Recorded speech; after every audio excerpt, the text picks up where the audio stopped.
Chapter 1: A Double Enigma. "I'm afraid that he won't come," said Laura McIntyre in a disconsolate voice. "Why not?" "Oh, look at the weather. It is something too awful." As she spoke, a whirl of snow beat with a muffled patter against the cozy red-curtained window, while a long blast of wind shrieked and whistled through the branches of the great white-limbed elms which skirted the garden. Robert McIntyre rose from the sketch upon which he had been working, and taking one of the lamps in his hand, peered out into the darkness. The long skeleton limbs of the bare trees tossed and quivered dimly amid the whirling drift. His sister sat by the fire, her fancy work in her lap, and looked up at her brother's profile, which showed against the brilliant yellow light. It was a handsome face, young and fair and clear-cut, with wavy brown hair combed backwards and rippling down into that outward curve at the ends which one associates with the artistic temperament. There was refinement, too, in his slightly puckered eyes, his dainty gold-rimmed pince-nez glasses, and in the black velveteen coat, which caught the light so richly upon its shoulder. In his mouth only there was something, a suspicion of coarseness, a possibility of weakness, which in the eyes of some, and of his sister among them, marred the grace and beauty of his features. Yet, as he was wont himself to say, when one thinks that each poor mortal is heir to a legacy of every evil trait or bodily taint of so vast a line of ancestors, lucky indeed is the man who does not find that nature has scored up some long-owing family debt upon his features. And indeed, in this case, the remorseless creditor had gone so far as to exact a claim from the lady also, though in her case, the extreme beauty of the upper part of the face drew the eye away from any weakness which might be found in the lower.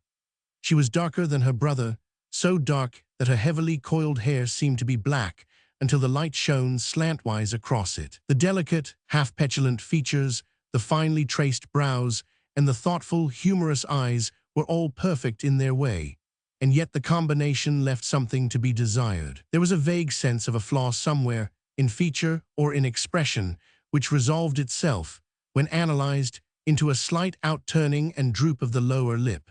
Small indeed, and yet pronounced enough to turn what would have been a beautiful face into a merely pretty one. Very despondent and somewhat cross she looked as she leaned back in the armchair, the tangle of bright-colored silks and of drab holland upon her lap, her hands clasped behind her head, with her snowy forearms and little pink elbows projecting on either side.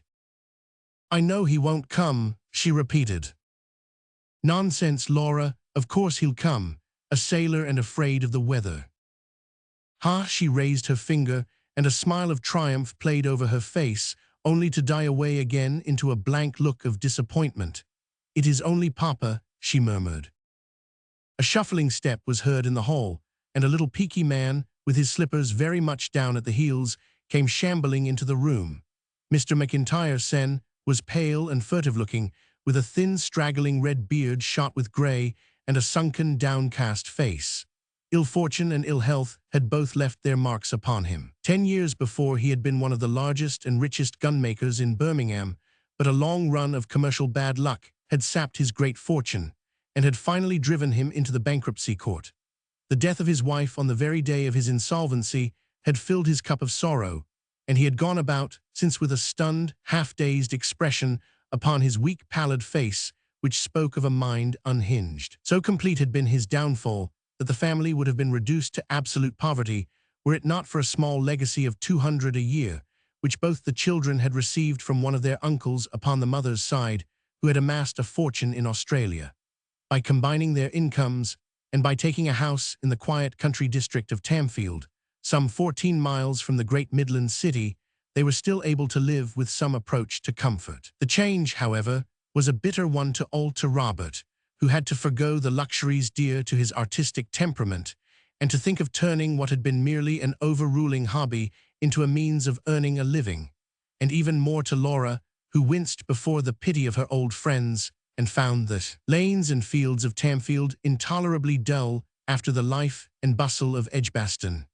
Their discomfort was aggravated by the conduct of their father, whose life now was one long wail over his misfortunes, and who alternately sought comfort in the prayer book and in the decanter for the ills which had befallen him.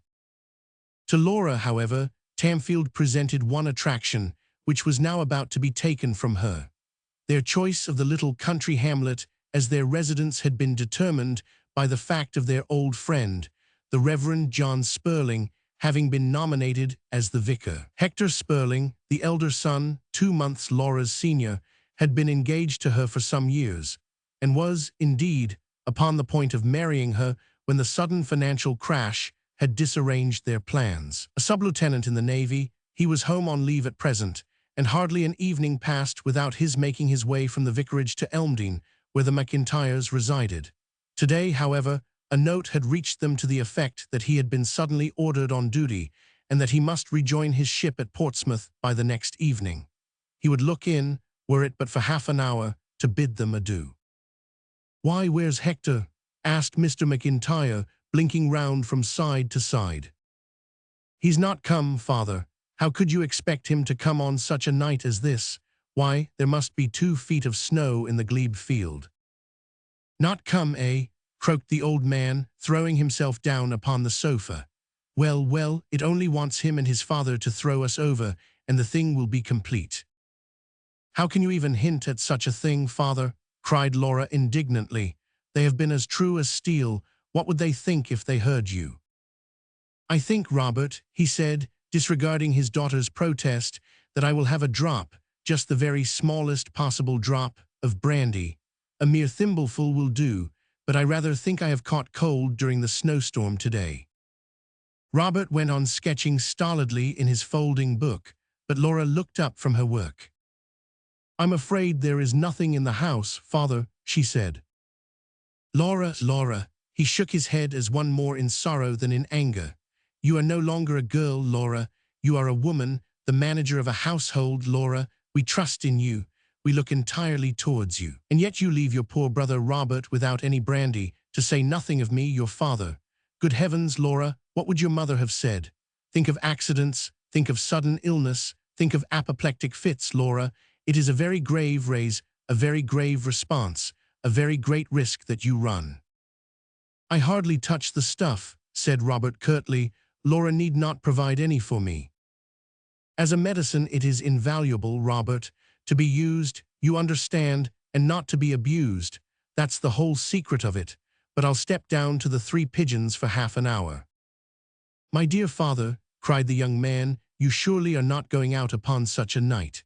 If you must have brandy, could I not send Sarah for some? Please let me send Sarah, or I would go myself, or—" Pip came a little paper pellet from his sister's chair on to the sketchbook in front of him. He unrolled it and held it to the light. "For heaven's sake, let him go," was scrawled across it.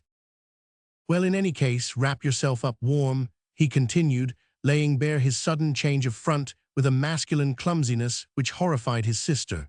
"Perhaps it is not so cold as it looks. You can't lose your way, that is one blessing, and it is not more than 100 yards."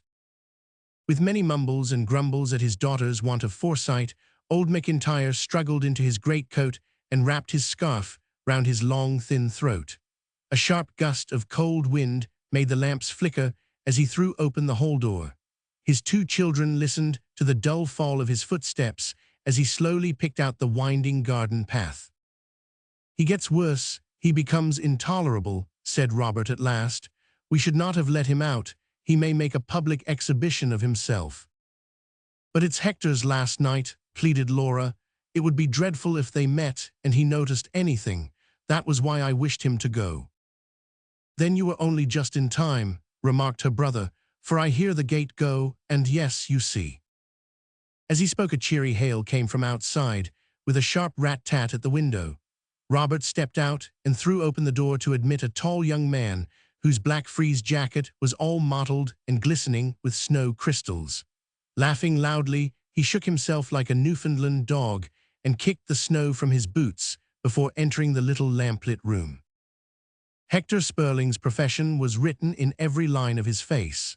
The clean-shaven lip and chin, the little fringe of side whisker, the straight decisive mouth, and the hard weather-tanned cheeks all spoke of the Royal Navy. 50 such faces may be seen any night of the year round the mess stable of the Royal Naval College in Portsmouth Dockyard.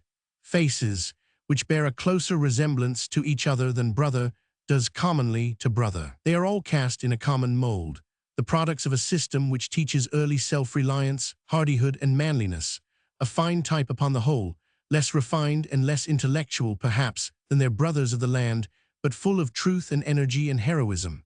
In figure he was straight, tall, and well-knit, with keen grey eyes, and the sharp, prompt manner of a man who has been accustomed both to command and to obey.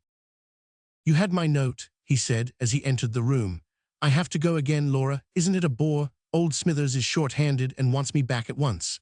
He sat down by the girl and put his brown hand across her white one.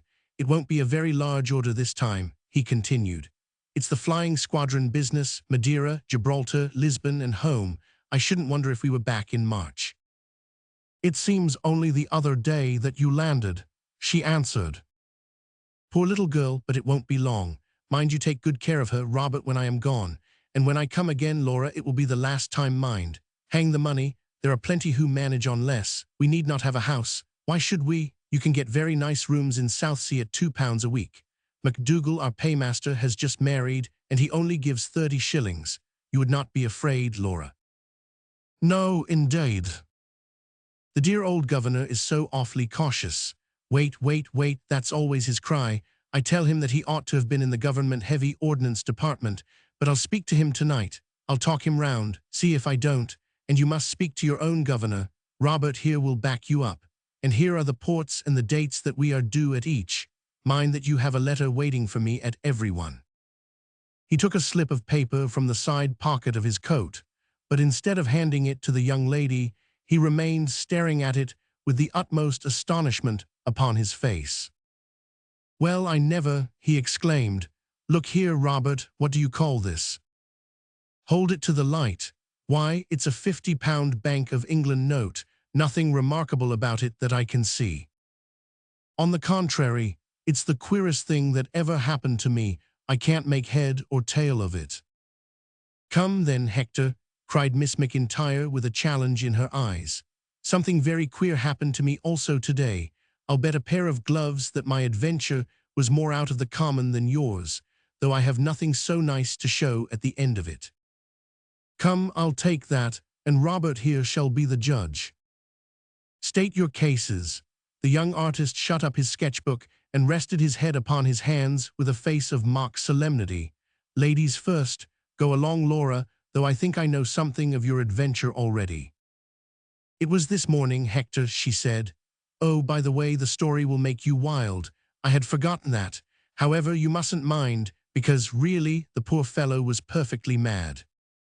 "What on earth was it?" asked the young officer, his eyes traveling from the banknote to his fiancée. "Oh, it was harmless enough, and yet you will confess it was very queer. I had gone out for a walk, but as the snow began to fall, I took shelter under the shed which the workmen have built at the near end of the great new house. The men have gone, you know, and the owner is supposed to be coming tomorrow, but the shed is still standing. I was sitting there upon a packing case when a man came down the road and stopped under the same shelter. He was a quiet, pale-faced man, very tall and thin, not much more than 30, I should think, poorly dressed, but with the look and bearing of a gentleman. He asked me 1 or 2 questions about the village and the people, which of course I answered, until at last we found ourselves chatting away in the pleasantest and easiest fashion about all sorts of things. The time passed so quickly that I forgot all about the snow until he drew my attention to its having stopped for the moment. Then, just as I was turning to go, what in the world do you suppose that he did?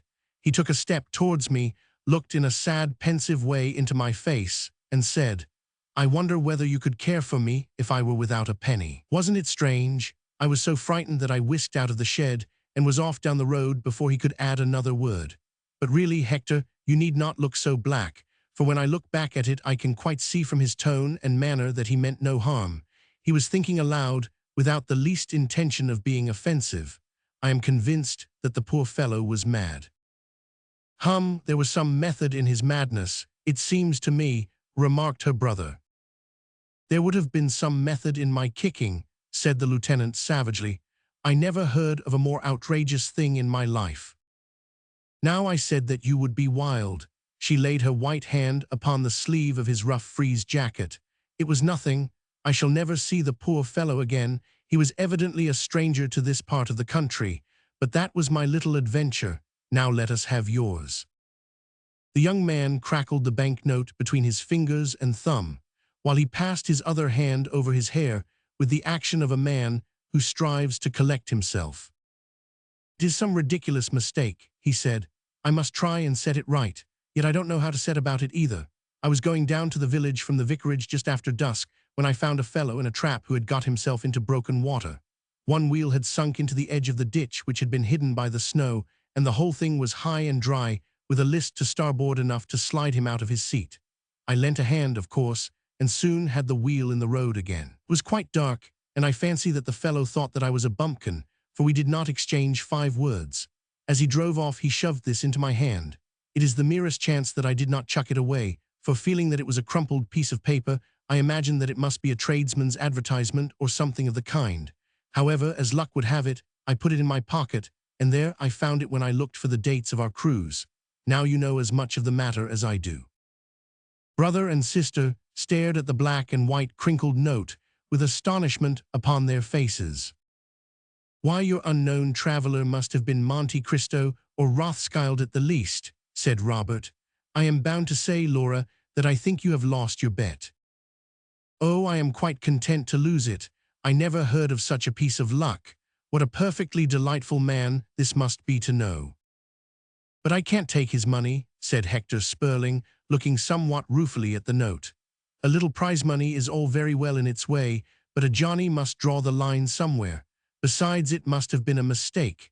And yet he meant to give me something big, for he could not mistake a note for a coin. I suppose I must advertise for the fellow." "It seems a pity, too," remarked Robert. "I must say that I don't quite see it in the same light that you do." "Indeed, I think that you are very quixotic, Hector," said Laura McIntyre. "Why should you not accept it in the spirit in which it was meant? You did this stranger a service, perhaps a greater service than you know of, and he meant this as a little memento of the occasion. I do not see that there is any possible reason against your keeping it." "Oh, come," said the young sailor with an embarrassed laugh. "It is not quite the thing, not the sort of story one would care to tell at mess." "In any case, you are off tomorrow morning," observed Robert. "You have no time to make inquiries about the mysterious Croesus. You must really make the best of it." "Well, look here, Laura, you put it in your work-basket," cried Hector Spurling. "You shall be my banker, and if the rightful owner turns up, then I can refer him to you. If not, I suppose we must look on it as a kind of salvage money, though I am bound to say I don't feel entirely comfortable about it." He rose to his feet and threw the note down into the brown basket of colored wools which stood beside her. "Now, Laura, I must up anchor, for I promised the governor to be back by 9. It won't be long this time, dear, and it shall be the last. Goodbye, Robert, good luck." "Goodbye, Hector, bon voyage." The young artist remained by the table, while his sister followed her lover to the door. In the dim light of the hall, he could see their figures and overhear their words. "Next time, little girl. Next time be it, Hector. And nothing can part us. Nothing. In the whole world. Nothing." Robert discreetly closed the door. A moment later, a thud from without, and the quick footsteps crunching on the snow told him that their visitor had departed. Chapter 2: The Tenant of the New Hall. The snow had ceased to fall, but for a week a hard frost had held the countryside in its iron grip. The roads rang under the horses' hoofs, and every wayside ditch and runlet was a street of ice. Over the long undulating landscape, the red brick houses peeped out warmly against the spotless background, and the lines of gray smoke streamed straight up into the windless air. The sky was of the lightest, palest blue, and the morning sun, shining through the distant fog wreaths of Birmingham, struck a subdued glow from the broad-spread snow fields which might have gladdened the eyes of an artist. It did gladden the heart of one who viewed it that morning. From the summit of the gently curving Tamfield Hill, Robert McIntyre stood with his elbows upon a gay trail, his tam-o'-shanter hat over his eyes, and a short briar-root pipe in his mouth, looking slowly about him with the absorbed air of one who breathes his fill of nature. Beneath him to the north lay the village of Tamfield, red walls, grey roofs, and a scattered bristle of dark trees, with his own little Elmdene nestling back from the broad, white-winding Birmingham road. At the other side, as he slowly faced round, lay a vast stone building, white and clear-cut, fresh from the builder's hands. A great tower shot up from one corner of it, and 100 windows twinkled ruddily in the light of the morning sun. A little distance from it stood a second small, square, low-lying structure, with a tall chimney rising from the midst of it, rolling out a long plume of smoke into the frosty air. The whole vast structure stood within its own grounds, enclosed by a stately park wall, and surrounded by what would in time be an extensive plantation of fir trees. By the large gates a vast pile of debris, with lines of sheds for workmen and huge heaps of planks from scaffoldings, all proclaimed that the work had only just been brought to an end. Robert McIntyre looked down with curious eyes at the broad-spread building. It had long been a mystery and a subject of gossip for the whole countryside. Hardly a year had elapsed since the rumor had first gone about that a millionaire had bought a tract of land, and that it was his intention to build a country seat upon it.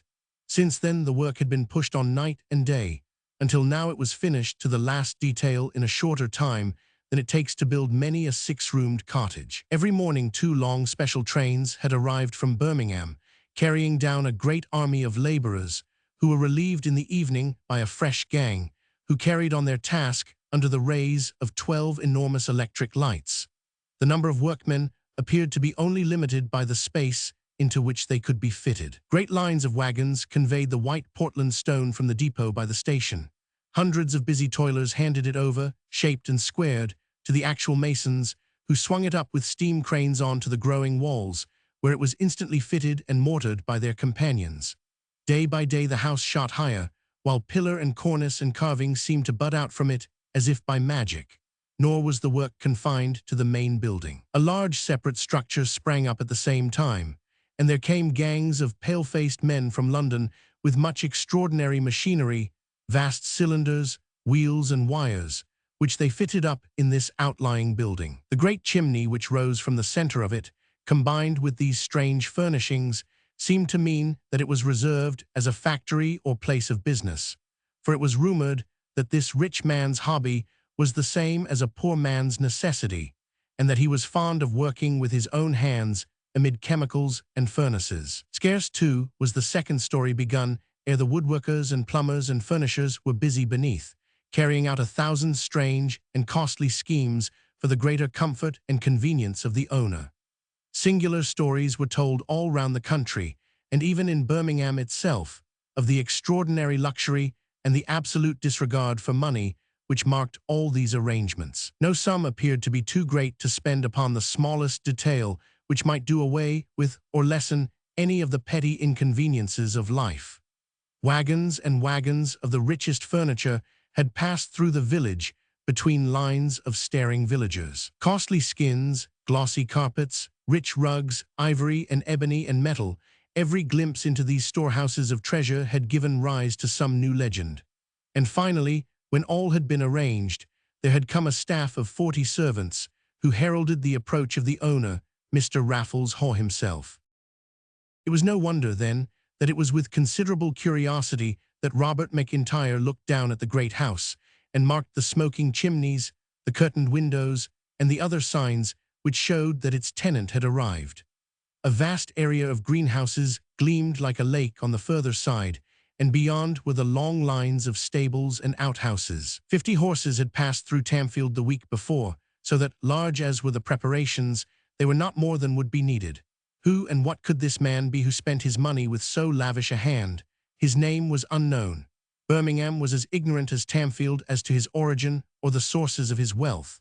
Robert McIntyre brooded languidly over the problem as he leaned against the gate, puffing his blue clouds of birdseye into the crisp, still air. Suddenly his eye caught a dark figure emerging from the avenue gates and striding up the winding road. A few minutes brought him near enough to show a familiar face looking over the stiff collar and from under the soft black hat of an English clergyman. "Good morning, Mr. Spurling." "Ah, good morning, Robert. How are you? Are you coming my way? How slippery the roads are." His round, kindly face was beaming with good nature, and he took little jumps as he walked, like a man who can hardly contain himself for pleasure. "Have you heard from Hector?" "Oh, yes. He went off all right last Wednesday from Spithead, and he will write from Madeira, but you generally have later news at Elmdene than I have." "I don't know whether Laura has heard. Have you been up to see the newcomer?" "Yes, I have just left him." "Is he a married man, this Mr. Raffles Haw?" "No, he is a bachelor. He does not seem to have any relations either, as far as I could learn. He lives alone, amid his huge staff of servants. It is a most remarkable establishment. It made me think of the Arabian Nights." "And the man, what is he like?" "He is an angel, a positive angel. I never heard or read of such kindness in my life. He has made me a happy man." The clergyman's eyes sparkled with emotion, and he blew his nose loudly in his big red handkerchief. Robert McIntyre looked at him in surprise. "I am delighted to hear it," he said. "May I ask what he has done?" "I went up to him by appointment this morning. I had written asking him if I might call. I spoke to him of the parish and its needs, of my long struggle to restore the south side of the church, and of our efforts to help my poor parishioners during this hard weather." While I spoke, he said not a word, but sat with a vacant face, as though he were not listening to me. When I had finished, he took up his pen. "How much will it take to do the church?" he asked. £1,000, I answered, "but we have already raised 300 among ourselves. The squire has very handsomely given £50. "Well," said he, "how about the poor folk? How many families are there?" "About 300, I answered. "And coals, I believe, are at about £1 a ton," said he. 3 tons ought to see them through the rest of the winter. Then you can get a very fair pair of blankets for £2. That would make £5 per family, and 700 for the church."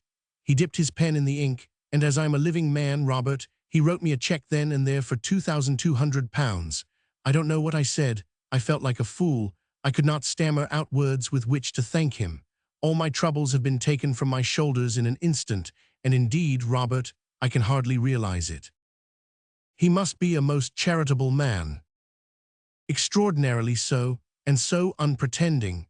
One would think that it was I who was doing the favor and he who was the beggar. I thought of that passage about making the heart of the widow sing for joy. He made my heart sing for joy, I can tell you. Are you coming up to the vicarage?" "No, thank you, Mr. Spurling. I must go home and get to work on my new picture. It's a 5-foot canvas, The Landing of the Romans in Kent. I must have another try for the Academy. Good morning." He raised his hat and continued down the road, while the vicar turned off into the path which led to his home. Robert McIntyre had converted a large bare room in the upper story of Elmdene into a studio, and thither he retreated after lunch. It was as well that he should have some little den of his own, for his father would talk of little save of his ledgers and accounts, while Laura had become peevish and querulous since the one tie which held her to Tamfield had been removed. The chamber was a bare and bleak one, unpapered and uncarpeted, but a good fire sparkled in the grate, and 2 large windows gave him the needful light. His easel stood in the center, with the great canvas balanced across it, while against the walls there leaned his 2 last attempts, the murder of Thomas of Canterbury and the signing of Magna Charta. Robert had a weakness for large subjects and broad effects. If his ambition was greater than his skill, he had still all the love of his art and the patience under discouragement, which are the stuff out of which successful painters are made. Twice his brace of pictures had journeyed to town, and twice they had come back to him, until the finely gilded frames which had made such a call upon his purse began to show signs of these varied adventures. Yet, in spite of their depressing company, Robert turned to his fresh work with all the enthusiasm which a conviction of ultimate success can inspire. But he could not work that afternoon. In vain he dashed in his background and outlined the long curves of the Roman galleys. Do what he would, his mind would still wander from his work to dwell upon his conversation with the vicar in the morning. His imagination was fascinated by the idea of this strange man living alone amid a crowd, and yet wielding such a power that with one dash of his pen he could change sorrow into joy and transform the condition of a whole parish. The incident of the £50 note came back to his mind. It must surely have been Raffles Haw with whom Hector Spurling had come in contact. There could not be two men in one parish to whom so large a sum was of so small an account as to be thrown to a bystander in return for a trifling piece of assistance. Of course, it must have been Raffles Haw. And his sister had the note, with instructions to return it to the owner, could he be found. He threw aside his palette, and descending into the sitting room, he told Laura and his father of his morning's interview with the vicar, and of his conviction that this was the man of whom Hector was in quest. "Tut, tut," said old McIntyre. "How is this, Laura? I knew nothing of this. What do women know of money or of business? Hand the note over to me, and I shall relieve you of all responsibility. I will take everything upon myself." "I cannot possibly, Papa," said Laura with decision. "I should not think of parting with it." "What is the world coming to?" cried the old man, with his thin hands held up in protest. "You grow more undutiful every day, Laura. This money would be of use to me, of use, you understand. It may be the cornerstone of the vast business which I shall reconstruct. I will use it, Laura, and I will pay something for, shall we say, or even 4.5, and you may have it back on any day. And I will give security, the security of my, well, of my word of honor." "It is quite impossible, Papa," his daughter answered coldly. "It is not my money. Hector asked me to be his banker. Those were his very words. It is not in my power to lend it. As to what you say, Robert, you may be right or you may be wrong, but I certainly shall not give Mr. Raffles Haw or anyone else the money without Hector's express command." "You are very right about not giving it to Mr. Raffles Haw," cried old McIntyre, with many nods of approbation. "I should certainly not let it go out of the family." "Well, I thought that I would tell you." Robert picked up his tam-o'-shanter and strolled out to avoid the discussion between his father and sister, which he saw was about to be renewed. His artistic nature revolted at these petty and sordid disputes, and he turned to the crisp air and the broad landscape to soothe his ruffled feelings. Avarice had no place among his failings, and his father's perpetual chatter about money inspired him with a positive loathing and disgust for the subject. Robert was lounging slowly along his favorite walk, which curled over the hill, with his mind turning from the Roman invasion to the mysterious millionaire, when his eyes fell upon a tall, lean man in front of him, who, with a pipe between his lips, was endeavoring to light a match under cover of his cap. The man was clad in a rough pea-jacket and bore traces of smoke and grime upon his face and hands. Yet there is a freemasonry among smokers which overrides every social difference, so Robert stopped and held out his case of fusees. "A light," said he. "Thank you." The man picked out a fusee, struck it, and bent his head to it. He had a pale, thin face, a short, straggling beard, and a very sharp and curving nose, with decision and character in the straight, thick eyebrows which almost met on either side of it. Clearly a superior kind of workman, and possibly one of those who had been employed in the construction of the new house. Here was a chance of getting some first-hand information on the question which had aroused his curiosity. Robert waited until he had lit his pipe, and then walked on beside him. "Are you going in the direction of the new hall?" he asked. "Yes." The man's voice was cold, and his manner reserved. "Perhaps you were engaged in the building of it." "Yes, I had a hand in it. They say that it is a wonderful place inside. It has been quite the talk of the district. Is it as rich as they say?" "I am sure I don't know. I have not heard what they say." His attitude was certainly not encouraging, and it seemed to Robert that he gave little sidelong suspicious glances at him out of his keen grey eyes.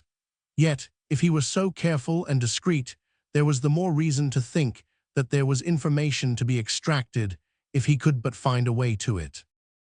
"Ah, there it lies," he remarked, as they topped the brow of the hill and looked down once more at the great building. "Well, no doubt it is very gorgeous and splendid, but really for my own part, I would rather live in my own little box down yonder in the village."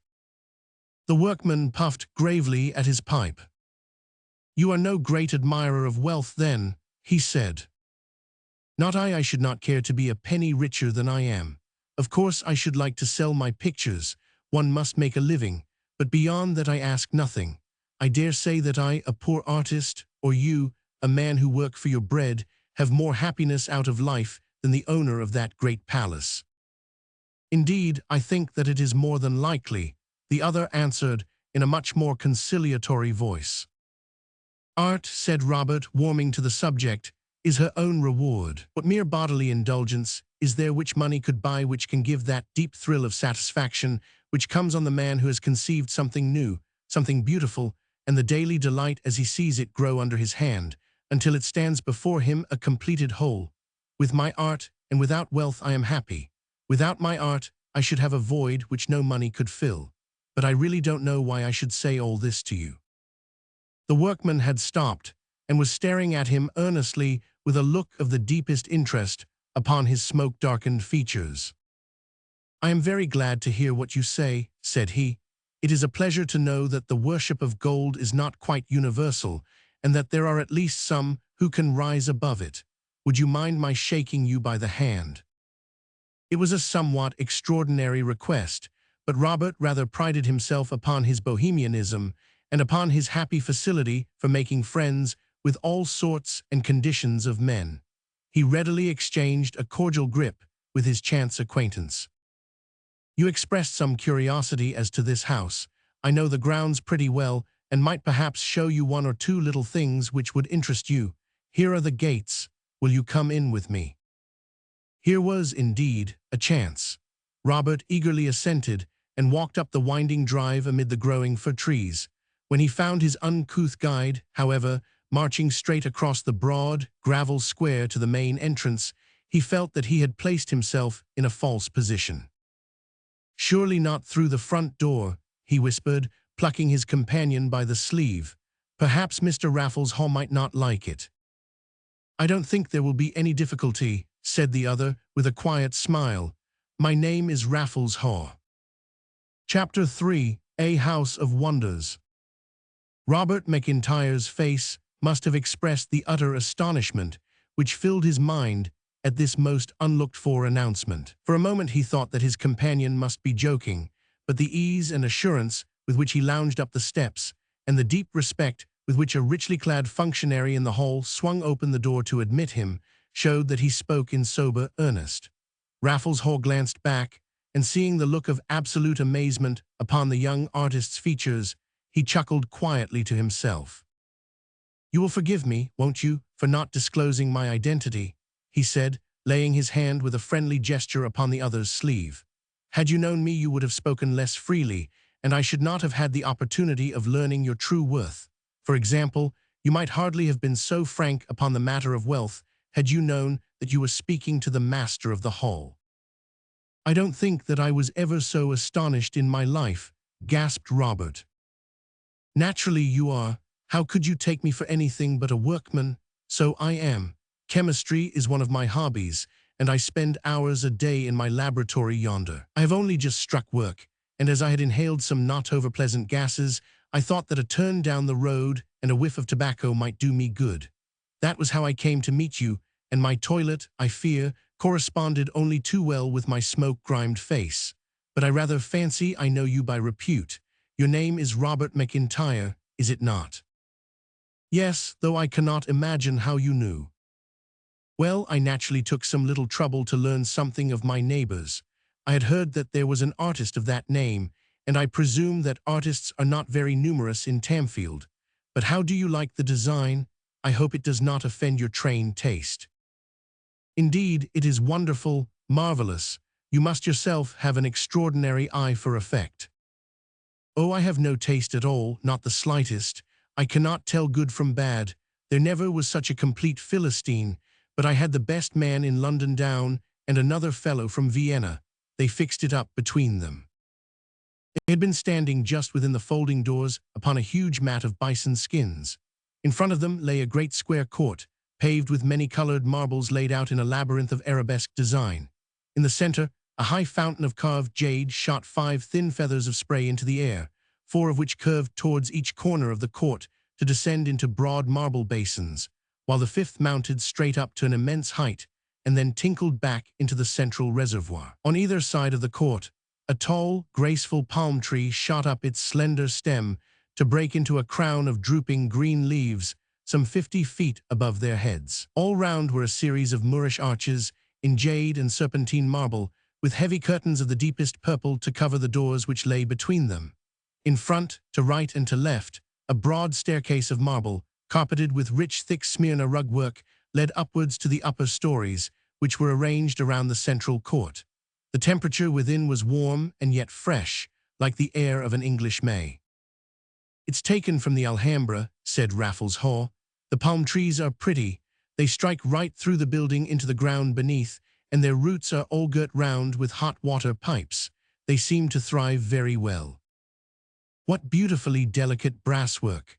cried Robert, looking up with admiring eyes at the bright and infinitely fragile metal trellis screens which adorned the spaces between the Moorish arches. "It is rather neat, but it is not brasswork. Brass is not tough enough to allow them to work it to that degree of fineness. It is gold, but just come this way with me. You won't mind waiting while I remove this smoke."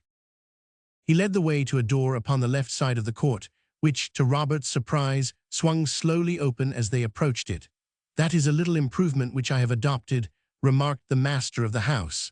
"As you go up to a door, your weight upon the planks releases a spring which causes the hinges to revolve. Pray step in. This is my own little sanctum, and furnished after my own heart." If Robert expected to see some fresh exhibition of wealth and luxury, he was woefully disappointed, for he found himself in a large but bare room, with a little iron truckle bed in one corner, a few scattered wooden chairs, a dingy carpet, and a large table heaped with books, bottles, papers, and all the other debris which collect around a busy and untidy man.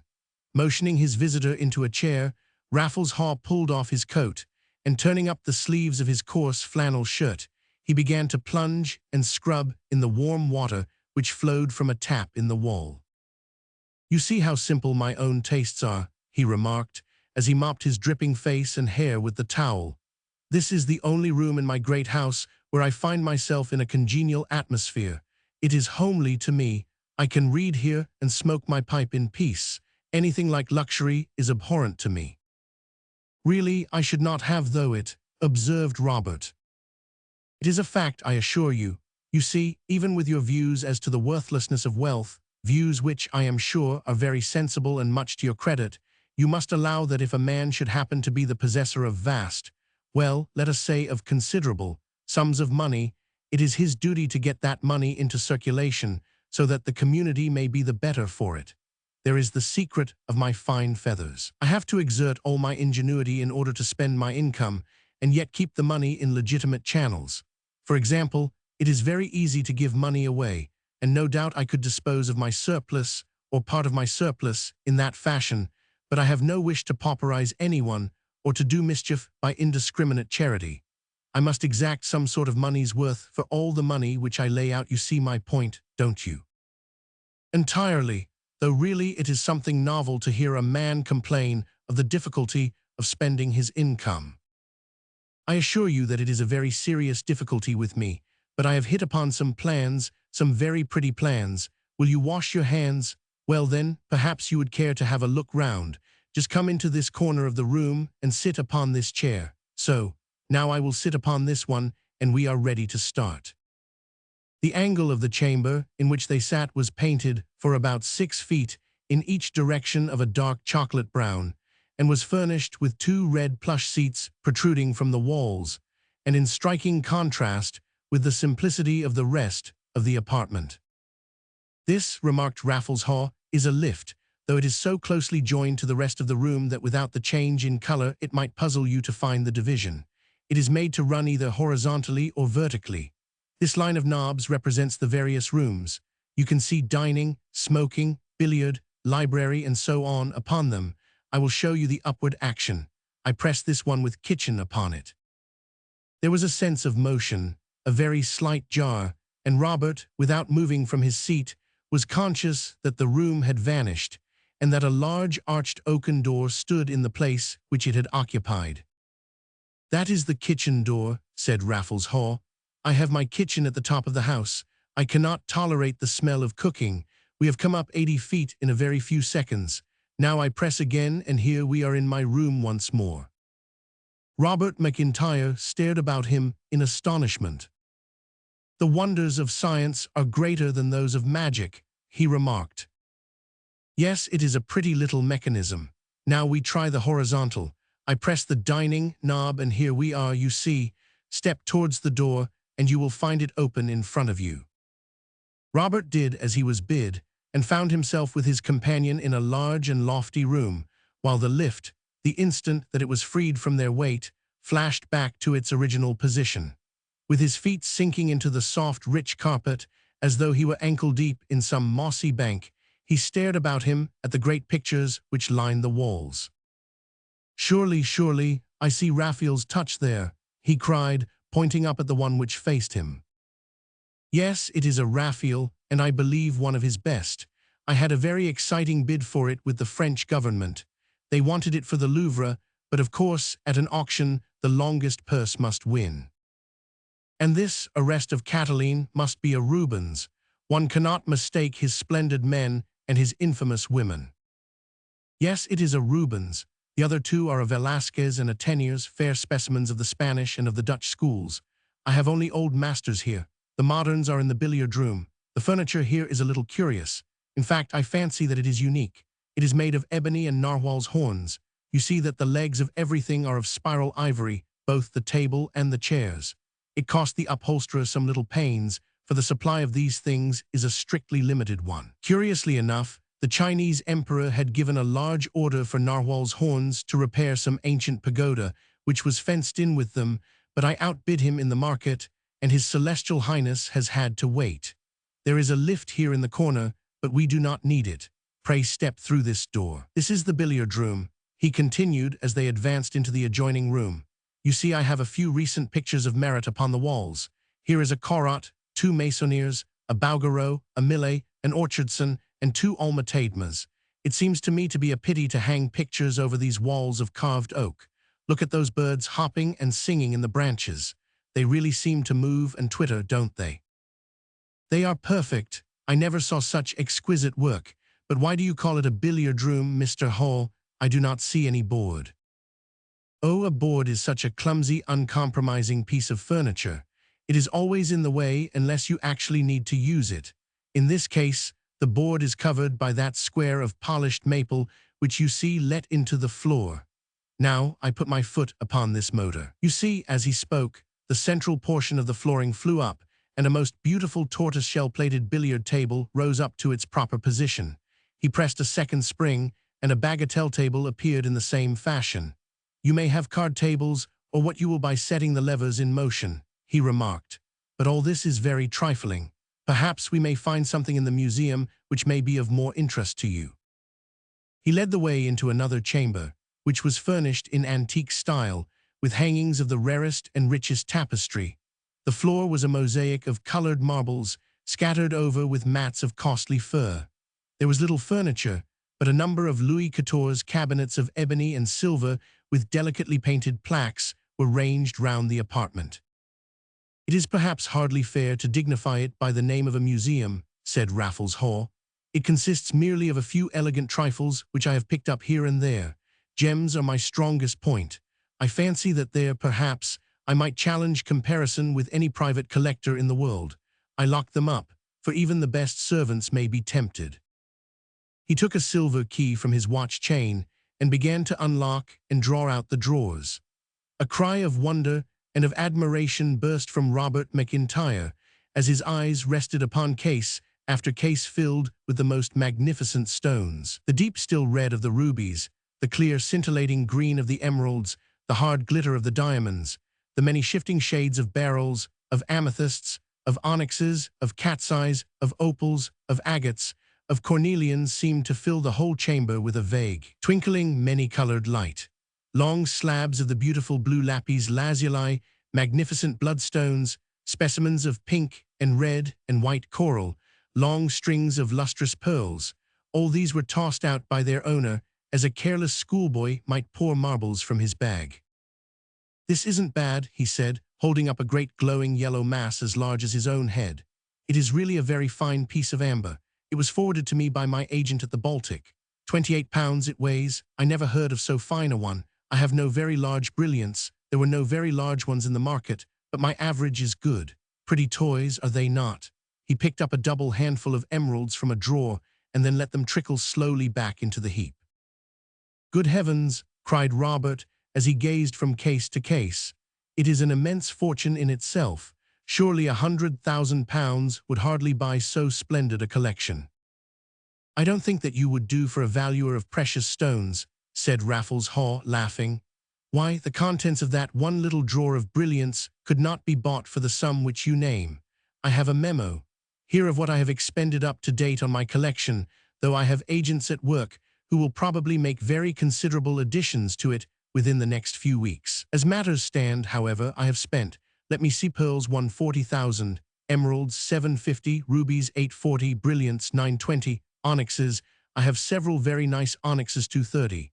Other gems, carbuncles, agates, yes, it figures out at just over 4,740,000. I dare say that we may say 5 millions, for I have not counted the odd money." "Good gracious," cried the young artist with staring eyes.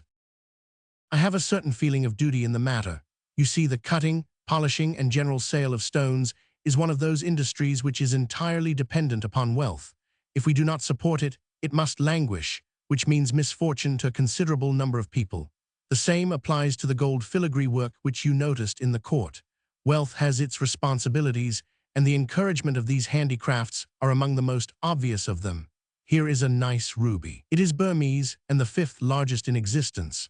I am inclined to think that if it were uncut it would be the 2nd, but of course cutting takes away a great deal." He held up the blazing red stone, about the size of a chestnut, between his finger and thumb for a moment, and then threw it carelessly back into its drawer. "Come into the smoking room," he said. "You will need some little refreshment, for they say that sightseeing is the most exhausting occupation in the world." Chapter 4. From Clime to Clime. The chamber in which the bewildered Robert now found himself was more luxurious, if less rich, than any which he had yet seen. Low settees of claret-colored plush were scattered in orderly disorder over a mossy eastern carpet. Deep lounges, reclining sofas, American rocking chairs, all were to be had for the choosing. One end of the room was walled by glass and appeared to open upon a luxuriant hothouse. At the further end, a double line of gilt rails supported a profusion of the most recent magazines and periodicals. A rack at each side of the inlaid fireplace sustained a long line of the pipes of all places and nations: English cherrywoods, French briars, German china bowls, carved meerschaums, scented cedar and myall wood, with Eastern nargilés, Turkish chibuks, and 2 great golden-topped hookahs. To right and left were a series of small lockers, extending in a treble row for the whole length of the room, with the names of the various brands of tobacco scrolled in ivory work across them. Above were other larger tiers of polished oak, which held cigars and cigarettes. "Try that Damascus settee," said the master of the house, as he threw himself into a rocking chair. "It is from the Sultan's upholsterer. The Turks have a very good notion of comfort. I am a confirmed smoker myself, Mr. McIntyre, so I have been able, perhaps, to check my architect here more than in most of the other departments. Of pictures, for example, I know nothing, as you would very speedily find out. On a tobacco, I might perhaps offer an opinion. Now these," he drew out some long, beautifully rolled, mellow-colored cigars.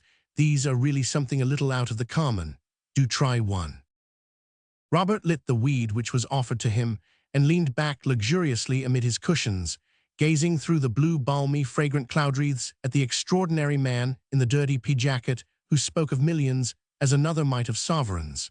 With his pale face, his sad, languid air, and his bowed shoulders, it was as though he were crushed down under the weight of his own gold. There was a mute apology, an attitude of deprecation in his manner and speech, which was strangely at variance with the immense power which he wielded. To Robert, the whole whimsical incident had been intensely interesting and amusing. His artistic nature blossomed out in this atmosphere of perfect luxury and comfort, and he was conscious of a sense of repose and of absolute sensual contentment, such as he had never before experienced. "Shall it be coffee, or Rhine wine, or Tokay, or perhaps something stronger?" asked Raffles Haw, stretching out his hand to what looked like a piano board projecting from the wall. "I can recommend the Tokay. I have it from the man who supplies the Emperor of Austria, though I think I may say that I get the cream of it." He struck twice upon one of the piano notes and sat expectant. With a sharp click at the end of 10 seconds, a sliding shutter flew open, and a small tray protruded bearing 2 long, tapering Venetian glasses filled with wine. "It works very nicely," said Raffles Haw. "It is quite a new thing, never before done as far as I know. You see the names of the various wines and so on printed on the notes. By pressing the note down, I complete an electric circuit which causes the tap in the cellars beneath to remain open long enough to fill the glass which always stands beneath it. The glasses, you understand, stand upon a revolving drum so that there must always be one there. The glasses are then brought up through a pneumatic tube, which is set working by the increased weight of the glass when the wine is added to it. It is a pretty little idea, but I am afraid that I bore you rather with all these petty contrivances. It is a whim of mine to push mechanism as far as it will go." "On the contrary, I am filled with interest and wonder," said Robert warmly. "It is as if I had been suddenly whipped up out of prosaic old England and transferred in an instant to some enchanted palace, some eastern home of the genii. I could not have believed that there existed upon this earth such adaptation of means to an end, such complete mastery of every detail which may aid in stripping life of any of its petty worries." "I have something yet to show you," remarked Raffles Haw, "but we will rest here for a few minutes, for I wish to have a word with you. How is the cigar?" "Most excellent. It was rolled in Louisiana in the old slavery days. There is nothing made like them now. The man who had them did not know their value. He let them go at merely a few shillings apiece. Now I want you to do me a favor, Mr. McIntyre." "I shall be so glad." "You can see more or less how I am situated. I am a complete stranger here. With the well-to-do classes I have little in common. I am no society man. I don't want to call or be called on. I am a student in a small way and a man of quiet tastes. I have no social ambitions at all. Do you understand?" "Entirely." "On the other hand, my experience of the world has been that it is the rarest thing to be able to form a friendship with a poorer man. I mean with a man who is at all eager to increase his income. They think much of your wealth and little of yourself. I have tried, you understand, and I know." He paused and ran his fingers through his thin beard. Robert McIntyre nodded to show that he appreciated his position. "Now you see," he continued, "if I am to be cut off from the rich by my own tastes, and from those who are not rich by my distrust of their motives, my situation is an isolated one. Not that I mind isolation, I am used to it, but it limits my field of usefulness. I have no trustworthy means of informing myself when and where I may do good. I have already, I am glad to say, met a man today, your vicar, who appears to be thoroughly unselfish and trustworthy. He shall be one of my channels of communication with the outer world. Might I ask you whether you would be willing to become another?" "With the greatest pleasure," said Robert eagerly. The proposition filled his heart with joy, for it seemed to give him an almost official connection with this paradise of a house. He could not have asked for anything more to his taste. "I was fortunate enough to discover by your conversation how high a ground you take in such matters, and how entirely disinterested you are. You may have observed that I was short and almost rude with you at first. I have had reason to fear and suspect all chance friendships. Too often they have proved to be carefully planned beforehand, with some sordid object in view. Good heavens, what stories I could tell you! A lady pursued by a bull, I have risked my life to save her, and have learned afterwards that the scene had been arranged by the mother as an effective introduction, and that the bull had been hired by the hour. But I won't shake your faith in human nature. I have had some rude shocks myself. I look, perhaps, with a jaundiced eye on all who come near me. It is the more needful that I should have one whom I can trust to advise me. If you will only show me where my opinion can be of any use, I shall be most happy," said Robert. "My people come from Birmingham, but I know most of the folk here and their position." That is just what I want. Money can do so much good, and it may do so much harm. I shall consult you when I am in doubt. By the way, there is one small question which I might ask you now. Can you tell me who a young lady is with very dark hair, gray eyes, and a finely chiseled face? She wore a blue dress when I saw her, with astrakhan about her neck and cuffs. Robert chuckled to himself. I know that dress pretty well, he said. It is my sister Laura whom you describe. Your sister, really? Why, there is a resemblance now that my attention is called to it. I saw her the other day and wondered who she might be. She lives with you, of course. Yes, my father, she, and I live together at Elmdene, where I hope to have the pleasure of making their acquaintance. You have finished your cigar, have another, or try a pipe. To the real smoker, all is mere trifling save the pipe. I have most brands of tobacco here. The lockers are filled on the Monday, and on Saturday they are handed over to the old folk at the almshouses, so I manage to keep it pretty fresh always.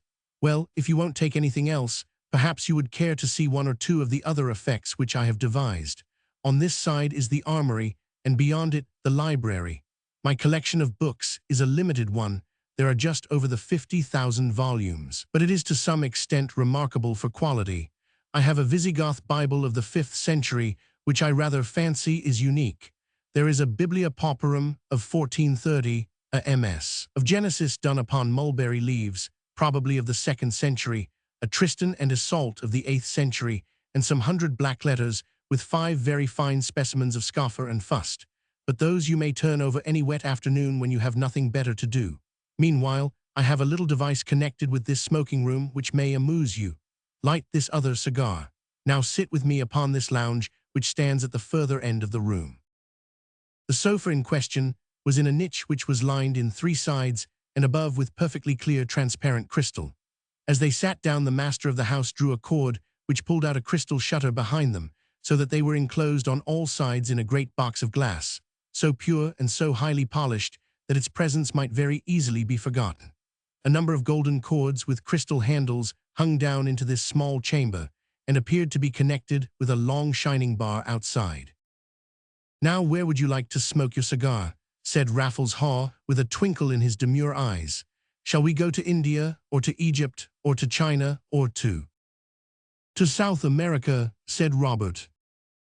There was a twinkle, a whir, and a sense of motion. The young artist gazed about him in absolute amazement. Look, where he would all round were tree ferns and palms with long drooping creepers and a blaze of brilliant orchids. Smoking room, house, England, all were gone, and he sat on a settee in the heart of a virgin forest of the Amazon. It was no mere optical delusion or trick. He could see the hot steam rising from the tropical undergrowth, the heavy drops falling from the huge green leaves, the very grain and fiber of the rough bark which clothed the trunks. Even as he gazed, a green-mottled snake curled noiselessly over a branch above his head, and a bright-colored paroquet broke suddenly from amid the foliage and flashed off among the tree trunks. Robert gazed around, speechless with surprise, and finally turned upon his host a face in which curiosity was not unmixed with a suspicion of fear. "People have been burned for less, have they not?" cried Raffles Haw, laughing heartily. "Have you had enough of the Amazon? What do you say to a spell of Egypt?" Again the whir, the swift flash of passing objects, and in an instant a huge desert stretched on every side of them, as far as the eye could reach. In the foreground, a clump of 5 palm trees towered into the air, with a profusion of rough cactus-like plants bristling from their base. On the other side rose a rugged, gnarled, gray monolith, carved at the base into a huge scarabaeus. A group of lizards played about on the surface of the old carved stone. Beyond, the yellow sand stretched away into furthest space, where the dim mirage mist played along the horizon. "Mr. Haw, I cannot understand it." Robert grasped the velvet edge of the settee and gazed wildly about him. "The effect is rather startling, is it not? This Egyptian desert is my favorite when I lay myself out for a contemplative smoke. It seems strange that tobacco should have come from the busy, practical West. It has much more affinity for the dreamy, languid East. But perhaps you would like to run over to China for a change." "Not today," said Robert, passing his hand over his forehead. "I feel rather confused by all these wonders, and indeed I think that they have affected my nerves a little. Besides, it is time that I return to my prosaic Elmdene, if I can find my way out of this wilderness to which you have transplanted me. But would you ease my mind, Mr. Haw, by showing me how this thing is done? It is the merest toy, a complex plaything, nothing more. Allow me to explain. I have a line of very large greenhouses which extends from one end of my smoking room. These different houses are kept at varying degrees of heat and humidity so as to reproduce the exact climates of Egypt, China, and the rest.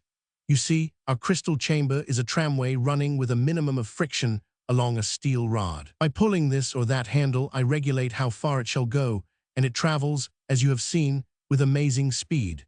The effect of my hothouses is heightened by the roofs being invariably concealed by skies, which are really very admirably painted, and by the introduction of birds and other creatures, which seem to flourish quite as well in artificial as in natural heat.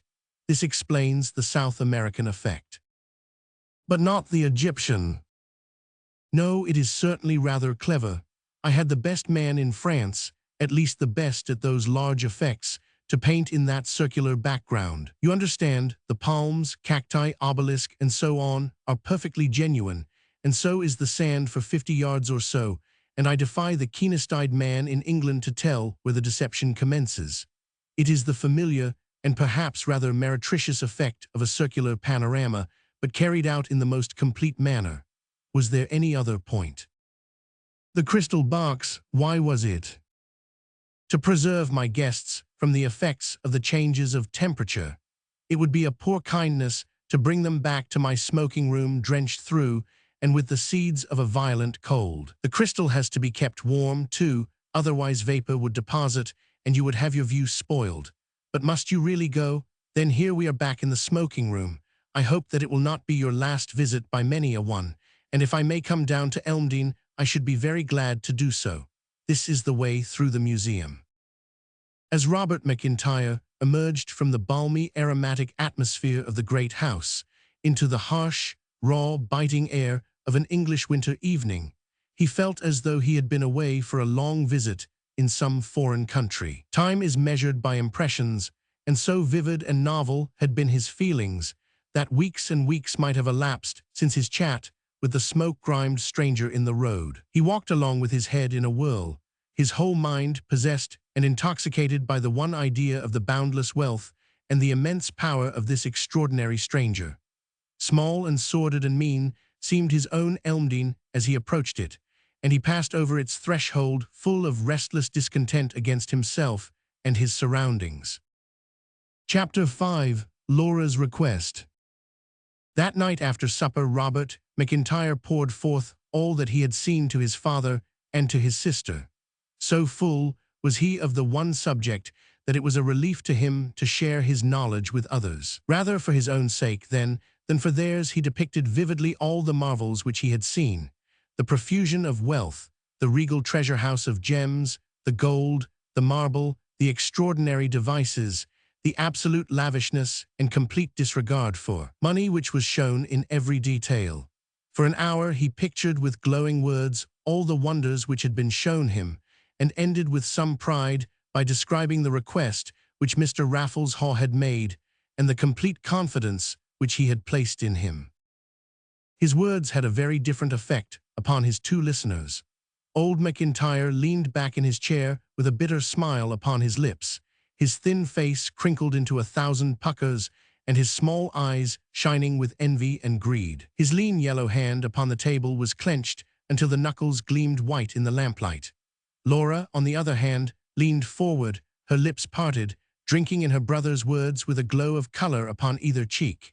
It seemed to Robert, as he glanced from one to the other of them, that he had never seen his father look so evil or his sister so beautiful. "Who is the fellow, then?" asked the old man after a considerable pause. "I hope he got all this in an honest fashion. 5 millions in jewels, you say? Good gracious me, ready to give it away too, but afraid of pauperizing anyone. You can tell him, Robert, that you know of one very deserving case which has not the slightest objection to being pauperized." "But who can he possibly be, Robert?" cried Laura. "Haw cannot be his real name. He must be some disguised prince, or perhaps a king in exile. Oh, I should have loved to have seen those diamonds and the emeralds. I always think that emeralds suit dark people best. You must tell me again all about that museum, Robert. I don't think that he is anything more than he pretends to be, her brother answered. He has the plain, quiet manners of an ordinary middle-class Englishman. There was no particular polish that I could see. He knew a little about books and pictures, just enough to appreciate them, but nothing more. No, I fancy that he is a man quite in our own position of life, who has in some way inherited a vast sum. Of course, it is difficult for me to form an estimate, but I should judge that what I saw today, house, pictures, jewels, books, and so on, could never have been bought under 20 millions, and I am sure that that figure is entirely an understatement. I never knew but one Haw, said old McIntyre, drumming his fingers on the table. He was a foreman in my pinfire cartridge case department, but he was an elderly single man. Well, I hope he got it all honestly. I hope the money is clean. And really, he is coming to see us, cried Laura, clapping her hands. Oh, when do you think he will come, Robert? Do give me warning. Do you think it will be tomorrow? I am sure I cannot say. I should so love to see him. I don't know when I have been so interested. Why, you have a letter there, remarked Robert. From Hector too, by the foreign stamp. How is he? It only came this evening. I have not opened it yet. To tell the truth, I have been so interested in your story that I had forgotten all about it. Poor old Hector. It is from Madeira. She glanced rapidly over the 4 pages of straggling writing in the young sailor's bold schoolboyish hand. Oh, he is all right, she said. They had a gale on the way out, and that sort of thing, but he is all right now. He thinks he may be back by March. I wonder whether your new friend will come tomorrow, your knight of the enchanted castle. Hardly so soon, I should fancy. If he should be looking about for an investment, Robert, said the father, you won't forget to tell him what a fine opening there is now in the gun trade. With my knowledge and a few thousands at my back, I could bring him in his 30%, as regular as the bank. After all, he must lay out his money somehow. He cannot sink it all in books and precious stones. I am sure that I could give him the highest references.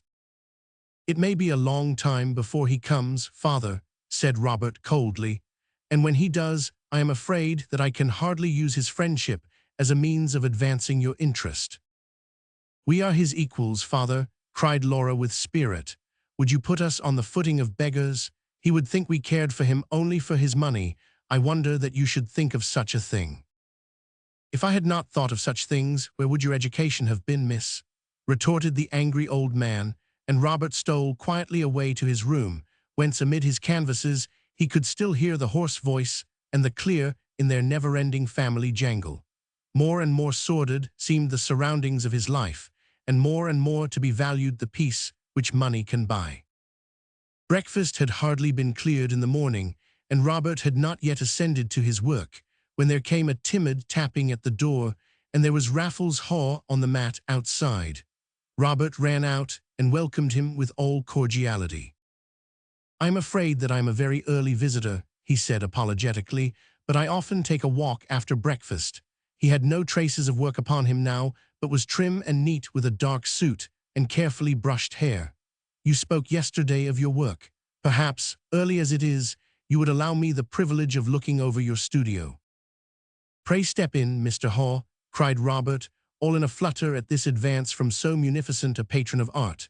I should be only too happy to show you such little work as I have on hand, though indeed, I am almost afraid when I think how familiar you are with some of the greatest masterpieces. Allow me to introduce you to my father and to my sister Laura. Old McIntyre bowed low and rubbed his thin hands together, but the young lady gave a gasp of surprise and stared with widely opened eyes at the millionaire.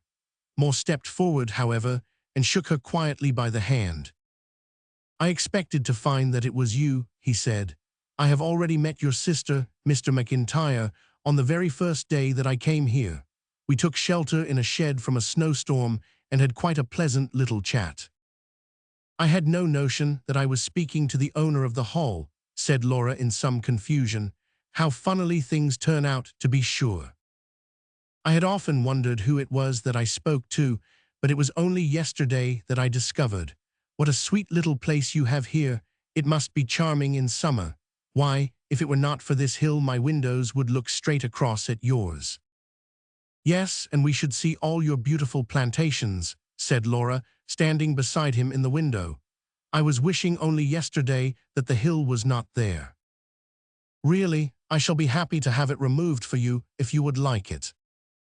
"Good gracious," cried Laura, "why, where would you put it?" "Oh, they could run it along the line and dump it anywhere. It is not much of a hill. A few thousand men with proper machinery and a line of rails brought right up to them could easily dispose of it in a few months." "And the poor vicar's house?" Laura asked, laughing. "I think that might be got over. We could run him up a facsimile, which would, perhaps, be more convenient to him. Your brother will tell you that I am quite an expert at the designing of houses, but seriously, if you think it would be an improvement, I will see what can be done." "Not for the world, Mr. Haw. Why, I should be a traitor to the whole village if I were to encourage such a scheme.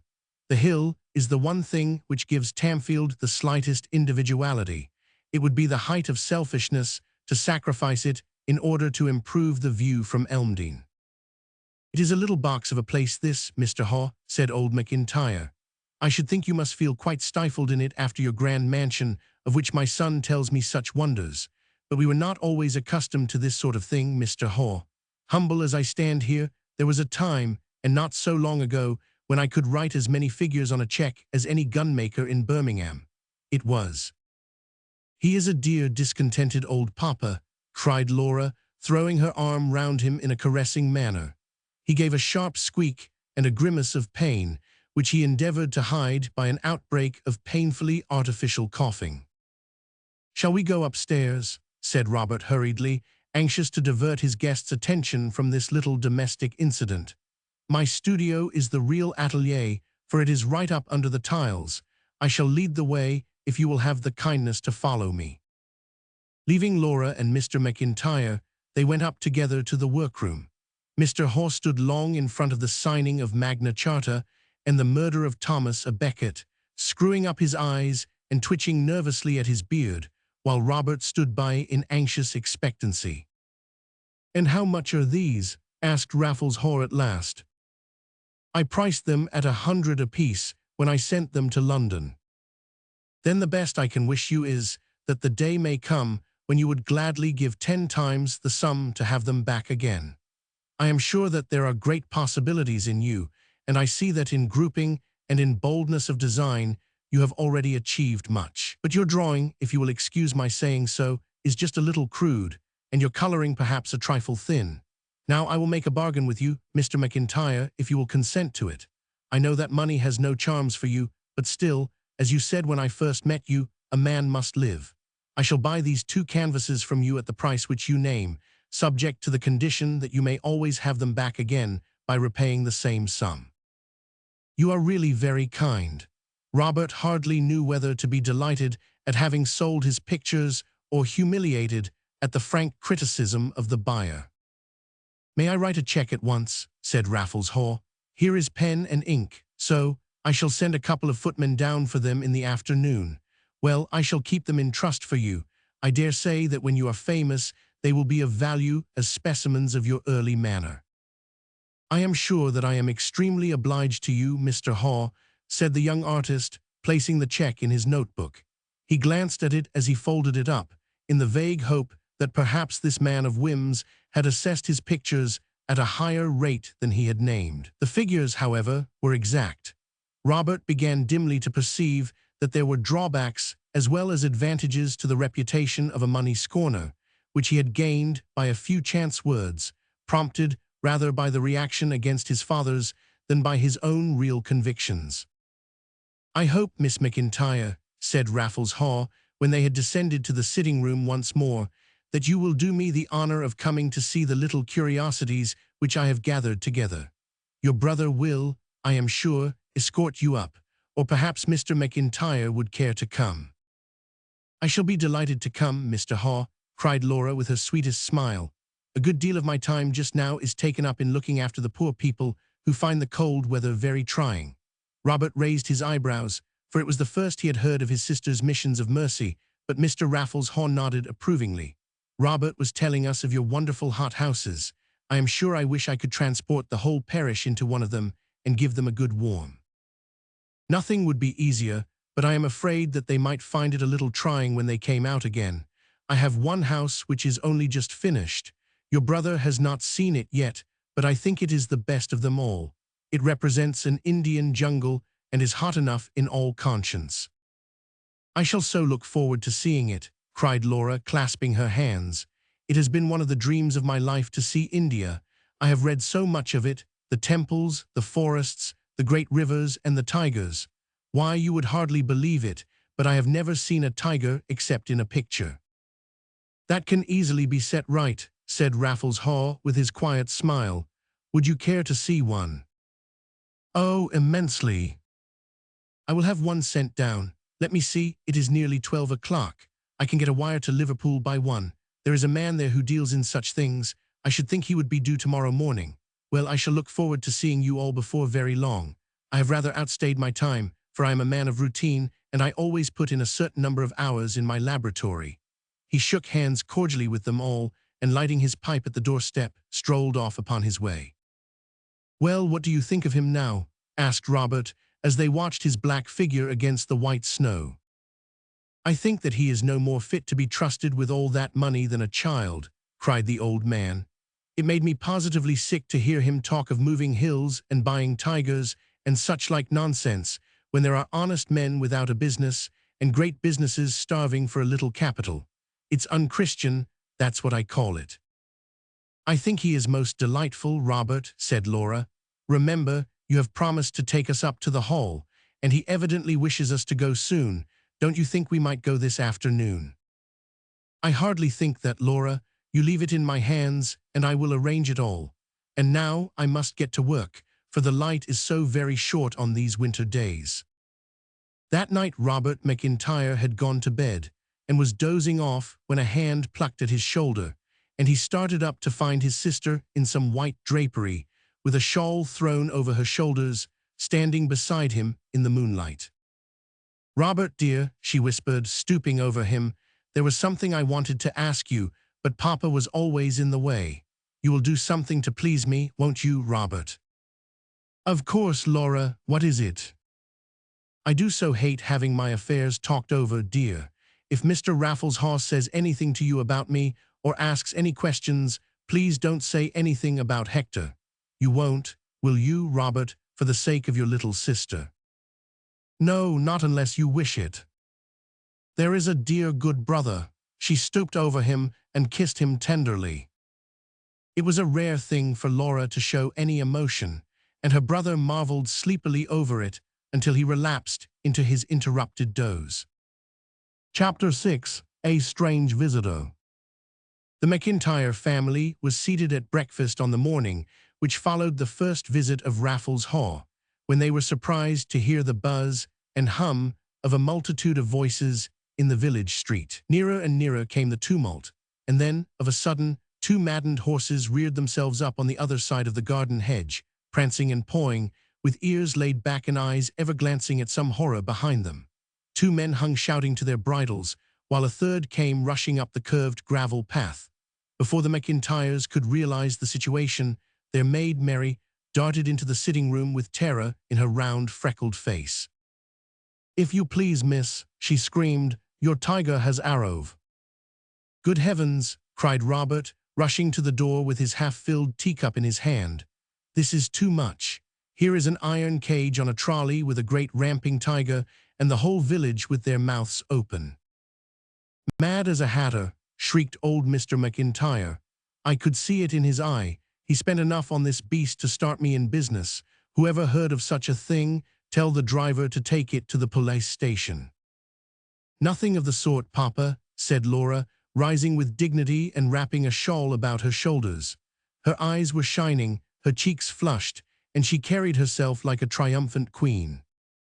Robert, with his teacup in his hand, allowed his attention to be diverted from their strange visitor while he gazed at his beautiful sister. "Mr. Raffles Haw has done this out of kindness to me," she said, sweeping towards the door. "I look upon it as a great attention on his part. I shall certainly go out and look at it." "If you please, sir," said the carman, reappearing at the door, "it's all as we can do to old in the asses." "Let us all go out together then," suggested Robert. They went as far as the garden fence and stared over, while the whole village, from the schoolchildren to the old grey-haired men from the almshouses, gathered round in mute astonishment. The tiger, a long, lithe, venomous-looking creature with two blazing green eyes, paced stealthily round the little cage, lashing its sides with its tail and rubbing its muzzle against the bars. "What were your orders?" asked Robert of the carman. "It came through by special express from Liverpool, sir, and the train is drawn up at the Tamfield siding all ready to take it back. If it had been royalty, the railway folk couldn't ha' shown it more respect. We are to take it back when you're done with it. It's been a cruel job, sir, for our arms is pulled clean out of the sockets, holding in of the asses." "What a dear, sweet creature it is," cried Laura. "How sleek and how graceful. I cannot understand how people could be afraid of anything so beautiful." "If you please, marm," said the carman, touching his skin cap, "he out with his paw between the bars as we stood in the station yard, and if I hadn't pulled my mate Bill back it would ha' been a case of kingdom come. It was a proper near squeak, I can tell ye." "I never saw anything more lovely," continued Laura, loftily overlooking the remarks of the driver. "It has been a very great pleasure to me to see it, and I hope that you will tell Mr. Haw so if you see him, Robert." "The horses are very restive," said her brother. "Perhaps, Laura, if you have seen enough, it would be as well to let them go."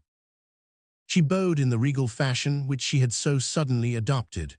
Robert shouted the order, the driver sprang up, his comrades let the horses go, and away rattled the wagon and the trolley, with half the Tamfielders streaming vainly behind it. "Is it not wonderful what money can do?" Laura remarked, as they knocked the snow from their shoes within the porch. "There seems to be no wish which Mr. Haw could not at once gratify." "No wish of yours, you mean," broke in her father. "It's different when he is dealing with a wrinkled old man who has spent himself in working for his children. A plainer case of love at first sight I never saw." "How can you be so coarse, Papa?" cried Laura, but her eyes flashed, and her teeth gleamed, as though the remark had not altogether displeased her. "For heaven's sake, be careful, Laura," cried Robert. "It had not struck me before, but really it does look rather like it. You know how you stand. Raffles Haw is not a man to play with." "You dear old boy," said Laura, laying her hand upon his shoulder. "What do you know of such things? All you have to do is to go on with your painting, and to remember the promise you made the other night." "What promise was that then?" cried old McIntyre suspiciously. "Never you mind, Papa, but if you forget it, Robert, I shall never forgive you as long as I live." Chapter 7. The Workings of Wealth. It can easily be believed that as the weeks passed, the name and fame of the mysterious owner of the new hall resounded over the quiet countryside, until the rumor of him had spread to the remotest corners of Warwickshire and Staffordshire. In Birmingham on the one side, and in Coventry and Leamington on the other, there was gossip as to his untold riches, his extraordinary whims, and the remarkable life which he led. His name was bandied from mouth to mouth, and 1,000 efforts were made to find out who and what he was. In spite of all their pains, however, the newsmongers were unable to discover the slightest trace of his antecedents, or to form even a guess as to the secret of his riches. It was no wonder that conjecture was rife upon the subject, for hardly a day passed without furnishing some new instance of the boundlessness of his power and of the goodness of his heart. Through the vicar, Robert, and others, he had learned much of the inner life of the parish, and many were the times when the struggling man, harassed and driven to the wall, found thrust into his hand some morning a brief note, with an enclosure which rolled all the sorrow back from his life. One day a thick double-breasted pea-jacket and a pair of good sturdy boots were served out to every old man in the almshouse.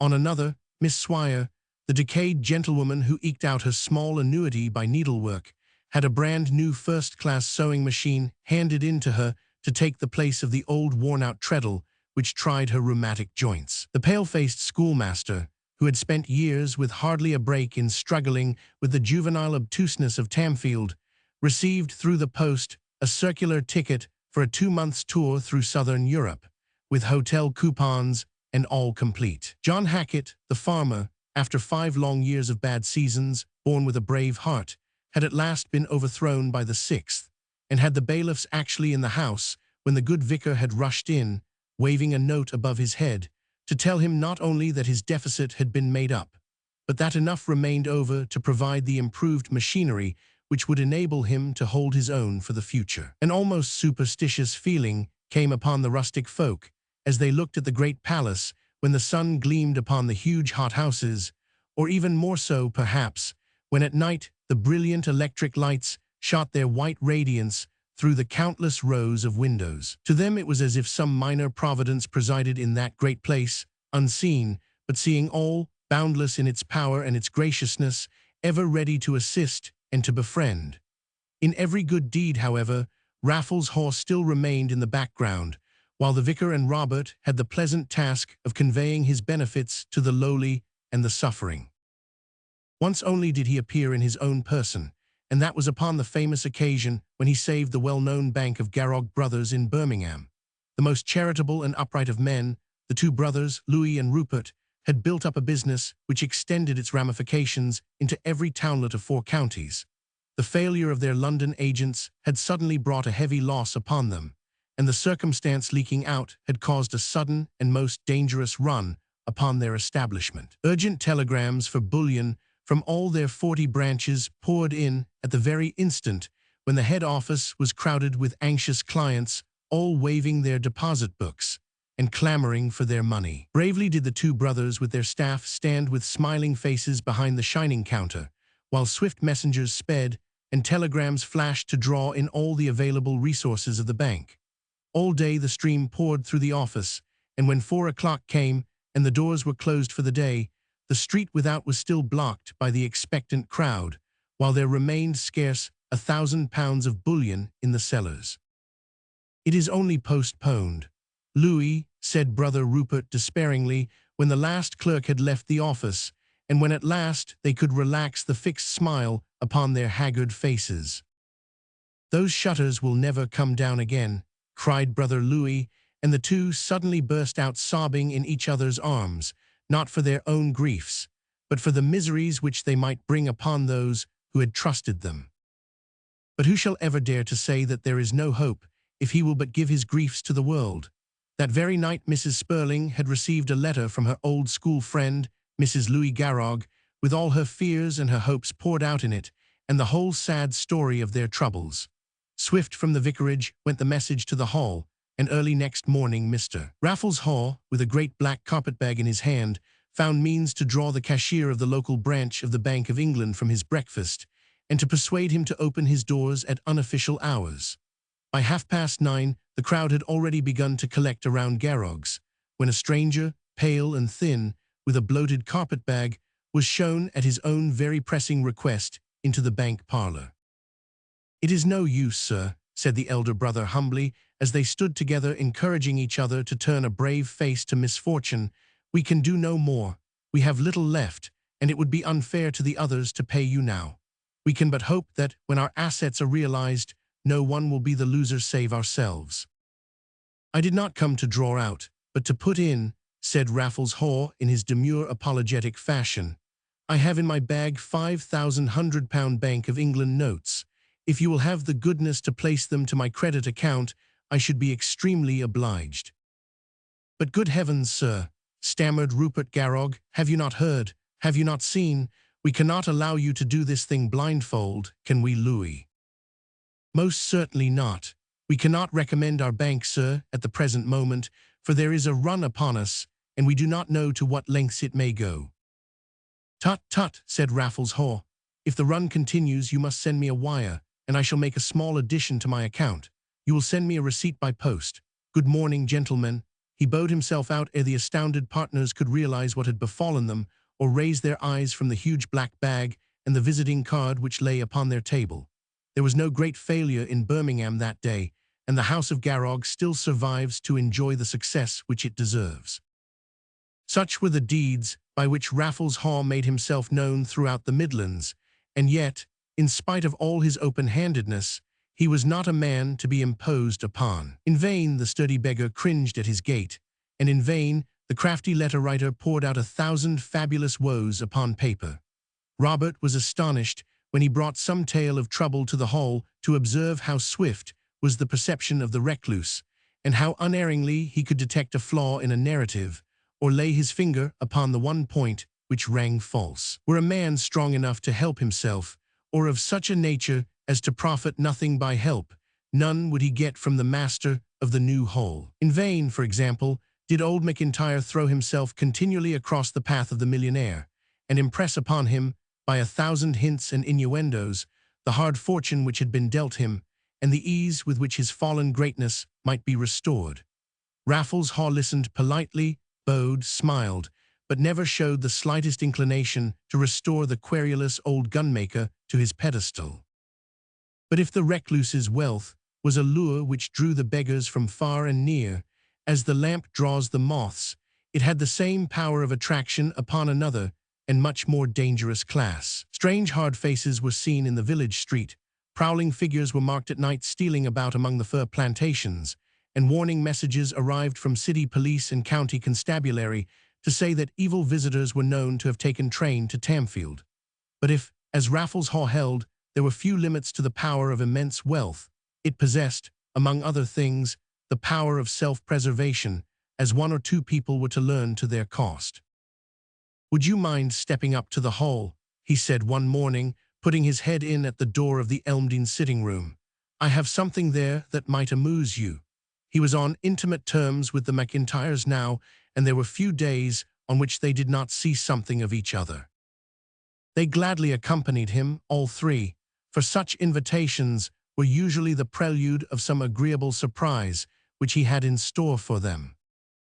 "I have shown you a tiger," he remarked to Laura as he led them into the dining-room.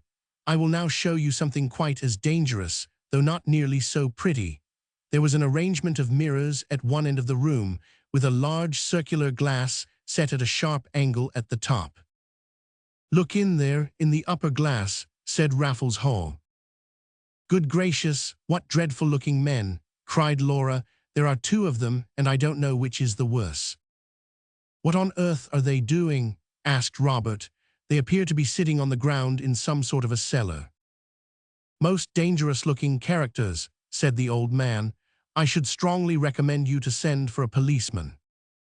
"I have done so, but it seems a work of supererogation to take them to prison, for they are very snugly in prison already. However, I suppose that the law must have its own." "And who are they, and how did they come there? Do tell us, Mr. Haw." Laura McIntyre had a pretty beseeching way with her, which went rather piquantly with her queenly style of beauty. "I know no more than you do.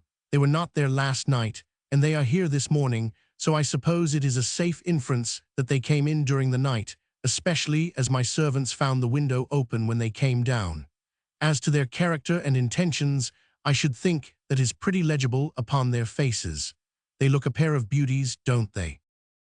"But I cannot understand in the least where they are," said Robert, staring into the mirror. "One of them has taken to butting his head against the wall. No, he is bending so that the other may stand upon his back. He is up there now, and the light is shining upon his face. What a bewildered, ruffianly face it is, too. I should so like to sketch it. It would be a study for the picture I am thinking of the Reign of Terror." "I have caught them in my patent burglar trap," said Haw. "They are my first birds, but I have no doubt that they will not be the last. I will show you how it works. It is quite a new thing. This flooring is now as strong as possible, but every night I disconnect it. It is done simultaneously by a central machine for every room on the ground floor. When the floor is disconnected, one may advance 3 or 4 steps, either from the window or door, and then that whole part turns on a hinge and slides you into a padded strong room beneath, where you may kick your heels until you are released. There is a central oasis between the hinges where the furniture is grouped for the night. The flooring flies into position again when the weight of the intruder is removed, and there he must bide, while I can always take a peep at him by this simple little optical arrangement. I thought it might amuse you to have a look at my prisoners before I handed them over to the head constable, who I see is now coming up the avenue." "The poor burglars," cried Laura. "It is no wonder that they look bewildered, for I suppose, Mr. Haw, that they neither know where they are nor how they came there. I am so glad to know that you guard yourself in this way, for I have often thought that you ran a danger." "Have you so?" said he, smiling round at her. "I think that my house is fairly burglar-proof. I have one window which may be used as an entrance, the center one of the 3 of my laboratory. I keep it so because, to tell the truth, I am somewhat of a night prowler myself, and when I treat myself to a ramble under the stars, I like to slip in and out without ceremony. It would, however, be a fortunate rogue who picked the only safe entrance out of 100, and even then he might find pitfalls. Here is the constable, but you must not go, for Miss McIntyre has still something to see in my little place. If you will step into the billiard room, I shall be with you in a very few moments." Chapter 8. A Billionaire's Plans. That morning, and many mornings both before and afterwards, were spent by Laura at the new hall examining the treasures of the museum, playing with the 1,000 costly toys which Raffles Haw had collected, or sallying out from the smoking room in the crystal chamber into the long line of luxurious hothouses. Haw would walk demurely beside her as she flitted from one thing to another like a butterfly among flowers, watching her out of the corner of his eyes and taking a quiet pleasure in her delight. The only joy which his costly possessions had ever brought him was that which came from the entertainment of others. By this time, his attentions towards Laura McIntyre had become so marked that they could hardly be mistaken. He visibly brightened in her presence, and was never weary of devising 1,000 methods of surprising and pleasing her. Every morning, ere the McIntyre family were afoot, a great bouquet of strange and beautiful flowers was brought down by a footman from the hall to brighten their breakfast table. Her slightest wish, however fantastic, was instantly satisfied if human money or ingenuity could do it. When the frost lasted, a stream was dammed and turned from its course that it might flood 2 meadows, solely in order that she might have a place upon which to skate. With the thaw there came a groom every afternoon with a sleek and beautiful mare in case Miss McIntyre should care to ride. Everything went to show that she had made a conquest of the recluse of the new hall. And she on her side played her part admirably. With female adaptiveness, she fell in with his humor and looked at the world through his eyes. Her talk was of almshouses and free libraries, of charities and of improvements. He had never a scheme to which she could not add some detail, making it more complete and more effective. To Haw it seemed that at last he had met a mind which was in absolute affinity with his own. Here was a helpmate who could not only follow, but even lead him in the path which he had chosen. Neither Robert nor his father could fail to see what was going forward, but to the latter nothing could possibly be more acceptable than a family tie which should connect him, however indirectly, with a man of vast fortune. The glamour of the gold bags had crept over Robert also, and froze the remonstrance upon his lips. It was very pleasant to have the handling of all this wealth, even as a mere agent. Why should he do or say what might disturb their present happy relations? It was his sister's business, not his, and as to Hector Spurling, he must take his chance as other men did. It was obviously best not to move one way or the other in the matter. But to Robert himself, his work and his surroundings were becoming more and more irksome. His joy in his art had become less keen since he had known Raffles Haw. It seemed so hard to toil and slave to earn such a trifling sum, when money could really be had for the asking. It was true that he had asked for none, but large sums were forever passing through his hands for those who were needy, and if he were needy himself, his friend would surely not grudge it to him. So the Roman galleys still remained faintly outlined upon the great canvas, while Robert's days were spent either in the luxurious library at the Hall, or in strolling about the country listening to tales of trouble, and returning like a tweed-suited ministering angel to carry Raffles Haw's help to the unfortunate. It was not an ambitious life, but it was one which was very congenial to his weak and easygoing nature. Robert had observed that fits of depression had frequently come upon the millionaire, and it had sometimes struck him that the enormous sums which he spent had possibly made a serious inroad into his capital, and that his mind was troubled as to the future. His abstracted manner, his clouded brow, and his bent head all spoke of a soul which was weighed down with care, and it was only in Laura's presence that he could throw off the load of his secret trouble. For 5 hours a day he buried himself in the laboratory and amused himself with his hobby, but it was one of his whims that no one, neither any of his servants, nor even Laura or Robert, should ever cross the threshold of that outlying building. Day after day he vanished into it, to reappear hours afterwards pale and exhausted, while the whir of machinery and the smoke which streamed from his high chimney showed how considerable were the operations which he undertook single-handed. "Could I not assist you in any way?" suggested Robert, as they sat together after luncheon in the smoking room. "I am convinced that you over-try your strength. I should be so glad to help you, and I know a little of chemistry." "Do you, indeed?" said Raffles Haw, raising his eyebrows. "I had no idea of that. It is very seldom that the artistic and the scientific faculties go together. I don't know that I have either particularly developed, but I have taken classes, and I worked for 2 years in the laboratory at Sir Josiah Mason's Institute." "I am delighted to hear it," Haw replied with emphasis. "That may be of great importance to us. It is very possible, indeed almost certain, that I shall avail myself of your offer of assistance and teach you something of my chemical methods, which I may say differ considerably from those of the orthodox school. The time, however, is hardly ripe for that. What is it, Jones?" "A note, sir." The butler handed it in upon a silver salver. Haw broke the seal and ran his eye over it. "Tut, tut, it is from Lady Morsley, asking me to the Lord Lieutenant's ball.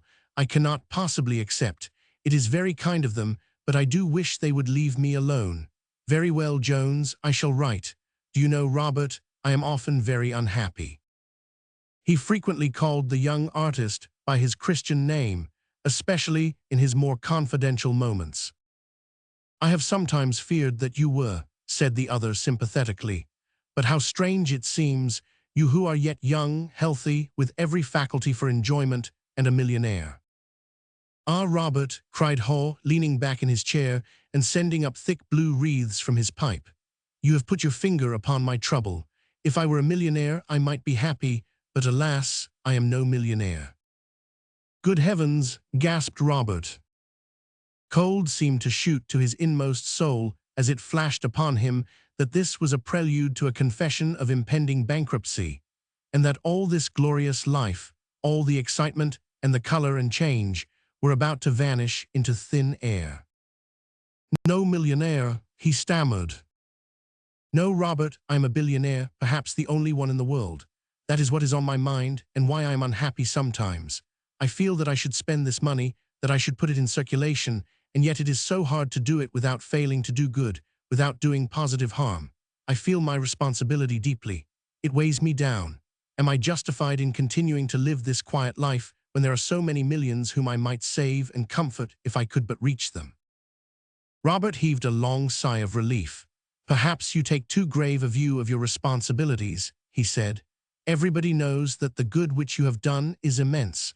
What more could you desire? If you really wish to extend your benevolence further, there are organized charities everywhere which would be very glad of your help." "I have the names of 270 of them," Haw answered. "You must run your eye over them some time and see if you can suggest any others. I send my annual mite to each of them. I don't think there is much room for expansion in that direction." "Well, really you have done your share, and more than your share. I would settle down to lead a happy life and think no more of the matter." "I could not do that," Haw answered earnestly. "I have not been singled out to wield this immense power simply in order that I might lead a happy life.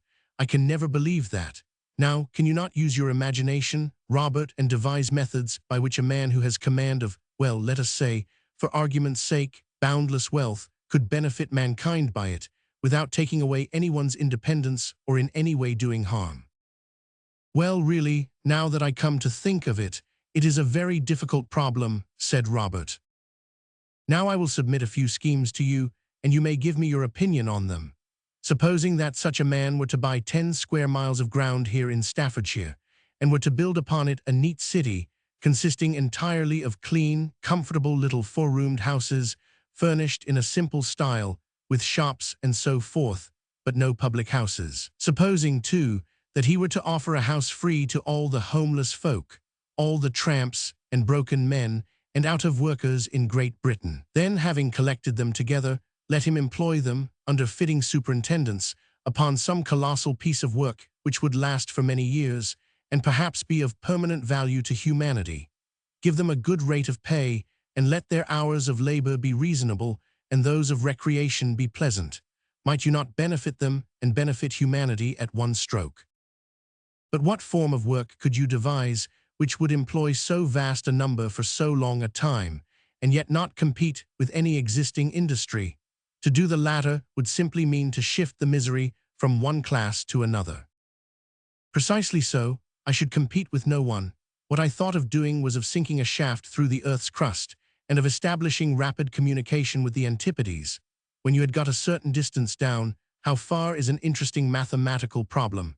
The center of gravity would be beneath you, presuming that your boring was not quite directed towards the center, and you could then lay down rails and tunnel as if you were on the level. Then for the first time it flashed into Robert McIntyre's head that his father's chance words were correct, and that he was in the presence of a madman. His great wealth had clearly turned his brain and made him a monomaniac. He nodded indulgently, as when one humors a child. "It would be very nice," he said. "I have heard, however, that the interior of the earth is molten, and your workmen would need to be salamanders." "The latest scientific data do not bear out the idea that the earth is so hot," answered Raffles Haw. "It is certain that the increased temperature in coal mines depends upon the barometric pressure. There are gases in the earth which may be ignited, and there are combustible materials, as we see in the volcanoes.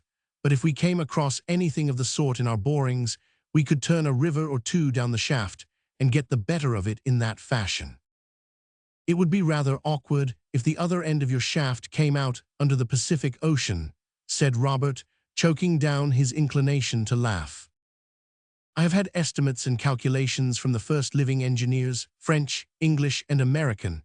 The point of exit of the tunnel could be calculated to the yard. That portfolio in the corner is full of sections, plans, and diagrams. I have agents employed in buying up land, and if all goes well, we may get to work in the autumn.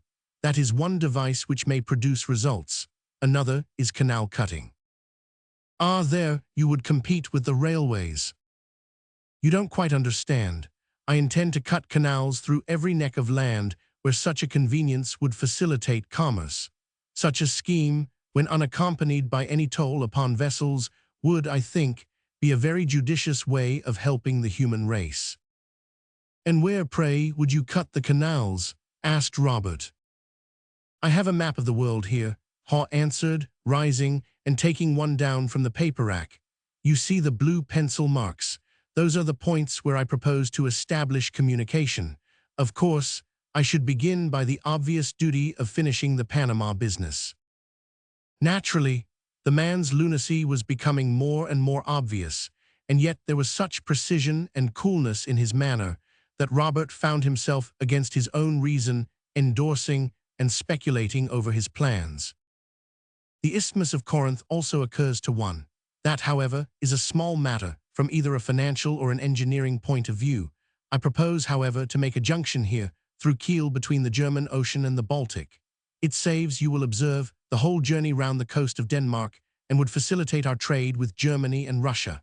Another very obvious improvement is to join the Forth and the Clyde so as to connect Leith with the Irish and American routes. You see the blue line. "Quite so. And we will have a little cutting here. It will run from Uleborg to Kem and will connect the White Sea with the Gulf of Bothnia. We must not allow our sympathies to be insular, must we? Our little charities should be cosmopolitan. We will try and give the good people of Archangel a better outlet for their furs and their tallow." "But it will freeze." "For 6 months in the year. Still, it will be something. Then we must do something for the East. It would never do to overlook the East." "It would certainly be an oversight," said Robert, who was keenly alive to the comical side of the question. Raffles Haw, however, in deadly earnest, sat scratching away at his map with his blue pencil. Here is a point where we might be of some little use. If we cut through from Batum to the Kura River, we might tap the trade of the Caspian and open up communication with all the rivers which run into it. You notice that they include a considerable tract of country. Then again, I think that we might venture upon a little cutting between Beirut on the Mediterranean and the upper waters of the Euphrates, which would lead us into the Persian Gulf. Those are one or two of the more obvious canals which might knit the human race into a closer whole. Your plans are certainly stupendous, said Robert, uncertain whether to laugh or to be awestruck. You will cease to be a man and become one of the great forces of nature, altering, molding, and improving. That is precisely the view which I take of myself.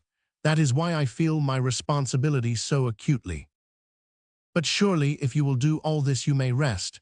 It is a considerable program. Not at all. I'm a patriotic Briton, and I should like to do something to leave my name in the annals of my country. I should prefer, however, to do it after my own death, as anything in the shape of publicity and honor is very offensive to me. I have therefore put by 800 million in a place which shall be duly mentioned in my will, which I propose to devote to paying off the national debt. I cannot see that any harm could arise from its extinction. Robert sat staring, struck dumb by the audacity of the strange man's words. Then there is the heating of the soil. There is room for improvement there. You have no doubt read of the immense yields which have resulted in Jersey and elsewhere from the running of hot water pipes through the soil. The crops are trebled and quadrupled. I would propose to try the experiment upon a larger scale. We might possibly reserve the Isle of Man to serve as a pumping and heating station. The main pipes would run to England, Ireland, and Scotland, where they would subdivide rapidly until they formed a network 2 feet deep under the whole country. A pipe at distances of a yard would suffice for every purpose. I am afraid, suggested Robert, that the water which left the Isle of Man warm might lose a little of its virtue before it reached Caithness, for example. There need not be any difficulty there. Every few miles, a furnace might be arranged to keep up the temperature. These are a few of my plans for the future, Robert, and I shall want the cooperation of disinterested men like yourself in all of them. But how brightly the sun shines, and how sweet the countryside looks. The world is very beautiful, and I should like to leave it happier than I found it. Let us walk out together, Robert, and you will tell me of any fresh cases where I may be of assistance. Chapter 9. A New Departure. Whatever good Mr. Raffles Haw's wealth did to the world, there could be no doubt that there were cases where it did harm. The very contemplation and thought of it had upon many a disturbing and mischievous effect. Especially was this the case with the old gunmaker. From being merely a querulous and grasping man, he had now become bitter, brooding, and dangerous. Week by week, as he saw the tide of wealth flow, as it were through his very house, without being able to divert the smallest rill to nourish his own fortunes, he became more wolfish and more hungry-eyed. He spoke less of his own wrongs, but he brooded more, and would stand for hours on Tamfield Hill looking down at the great palace beneath, as a thirst-stricken man might gaze at the desert mirage. He had worked and peeped and pried, too, until there were points upon which he knew more than either his son or his daughter. "I suppose that you still don't know where your friend gets his money," he remarked to Robert one morning as they walked together through the village. "No, father, I do not. I only know that he spends it very well." "Well," snarled the old man, "yes, very well. He has helped every tramp and slut and worthless vagabond over the countryside, but he will not advance a pound, even on the best security, to help a respectable businessman to fight against misfortune." "My dear father, I really cannot argue with you about it," said Robert. "I have already told you more than once what I think. Mr. Haw's object is to help those who are destitute. He looks upon us as his equals and would not presume to patronize us or to act as if we could not help ourselves. It would be a humiliation to us to take his money. Sure, besides, it is only a question of an advance, and advances are made every day among businessmen. How can you talk such nonsense, Robert?" Early as it was, his son could see from his excited, quarrelsome manner that the old man had been drinking. The habit had grown upon him of late, and it was seldom now that he was entirely sober. "Mr. Raffles Haw is the best judge," said Robert coldly. "If he earns the money, he has a right to spend it as he likes." "And how does he earn it? You don't know, Robert. You don't know that you aren't aiding and abetting a felony when you help him to fritter it away. Was ever so much money earned in an honest fashion? I tell you there never was. I tell you also that lumps of gold are no more to that man than chunks of coal to the miners over yonder. He could build his house of them and think nothing of it." "I know that he is very rich, father. I think, however, that he has an extravagant way of talking sometimes, and that his imagination carries him away. I have heard him talk of plans which the richest man upon earth could not possibly hope to carry through." "Don't you make any mistake, my son. Your poor old father isn't quite a fool, though he is only an honest broken merchant." He looked up sideways at his son with a wink and a most unpleasant leer. "Where there's money, I can smell it. There's money there, and heaps of it. It's my belief that he is the richest man in the world, though how he came to be so I should not like to guarantee. I'm not quite blind yet, Robert. Have you seen the weekly wagon?" "The weekly wagon?" "Yes, Robert. You see, I can find some news for you yet. It is due this morning. Every Saturday morning you will see the wagon come in. Why, here it is now, as I am a living man, coming round the curve."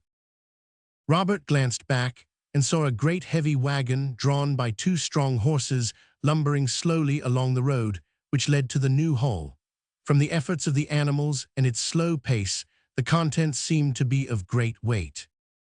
"Just you wait here," old McIntyre cried, plucking at his son's sleeve with his thin, bony hand. "Wait here and see it pass, then we will watch what becomes of it." They stood by the side of the road until it came abreast of them. The wagon was covered with tarpaulin sheetings in front and at the sides, but behind some glimpse could be caught of the contents. They consisted, as far as Robert could see, of a number of packets of the same shape, each about 2 feet long and 6 inches high, arranged symmetrically upon the top of each other.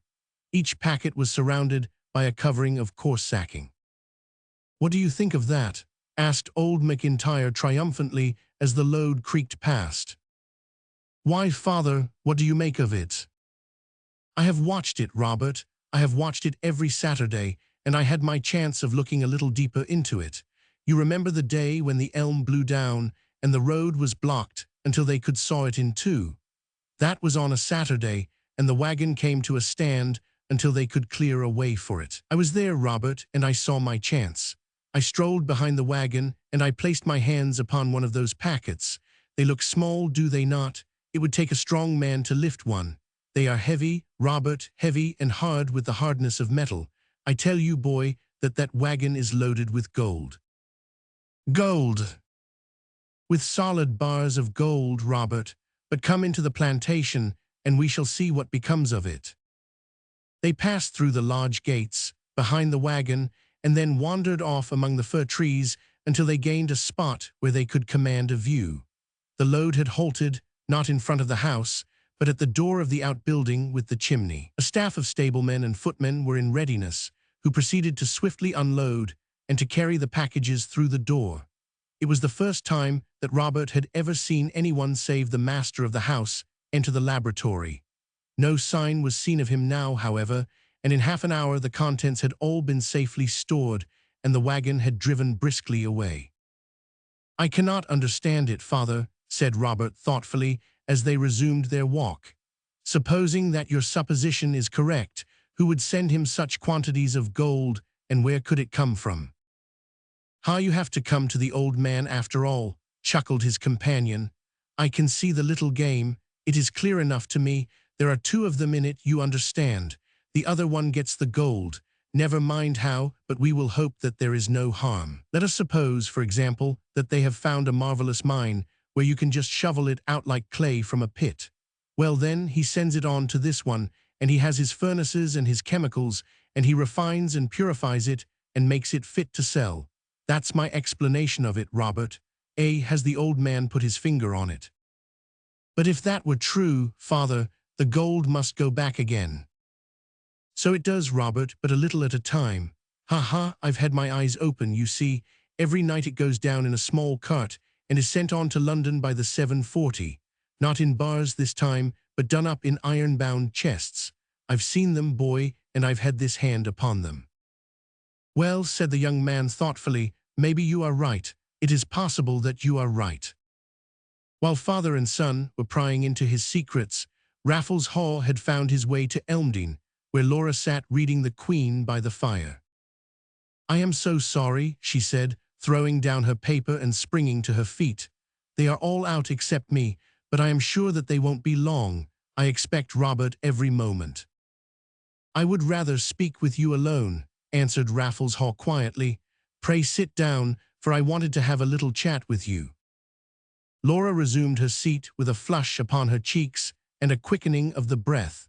She turned her face away and gazed into the fire, but there was a sparkle in her eyes which was not caught from the leaping flames. "Do you remember the first time that we met, Miss McIntyre?" he asked, standing on the rug and looking down at her dark hair and the beautifully feminine curve of her ivory neck. "As if it were yesterday," she answered in her sweet mellow tones. "Then you must also remember the wild words that I said when we parted. It was very foolish of me. I am sure that I am most sorry if I frightened or disturbed you, but I have been a very solitary man for a long time, and I have dropped into a bad habit of thinking aloud. Your voice, your face, your manner were all so like my ideal of a true woman, loving, faithful, and sympathetic, that I could not help wondering whether, if I were a poor man, I might ever hope to win the affection of such a one." "Your good opinion, Mr. Raffles Haw, is very dear to me," said Laura. "I assure you that I was not frightened, and that there is no need to apologize for what was really a compliment.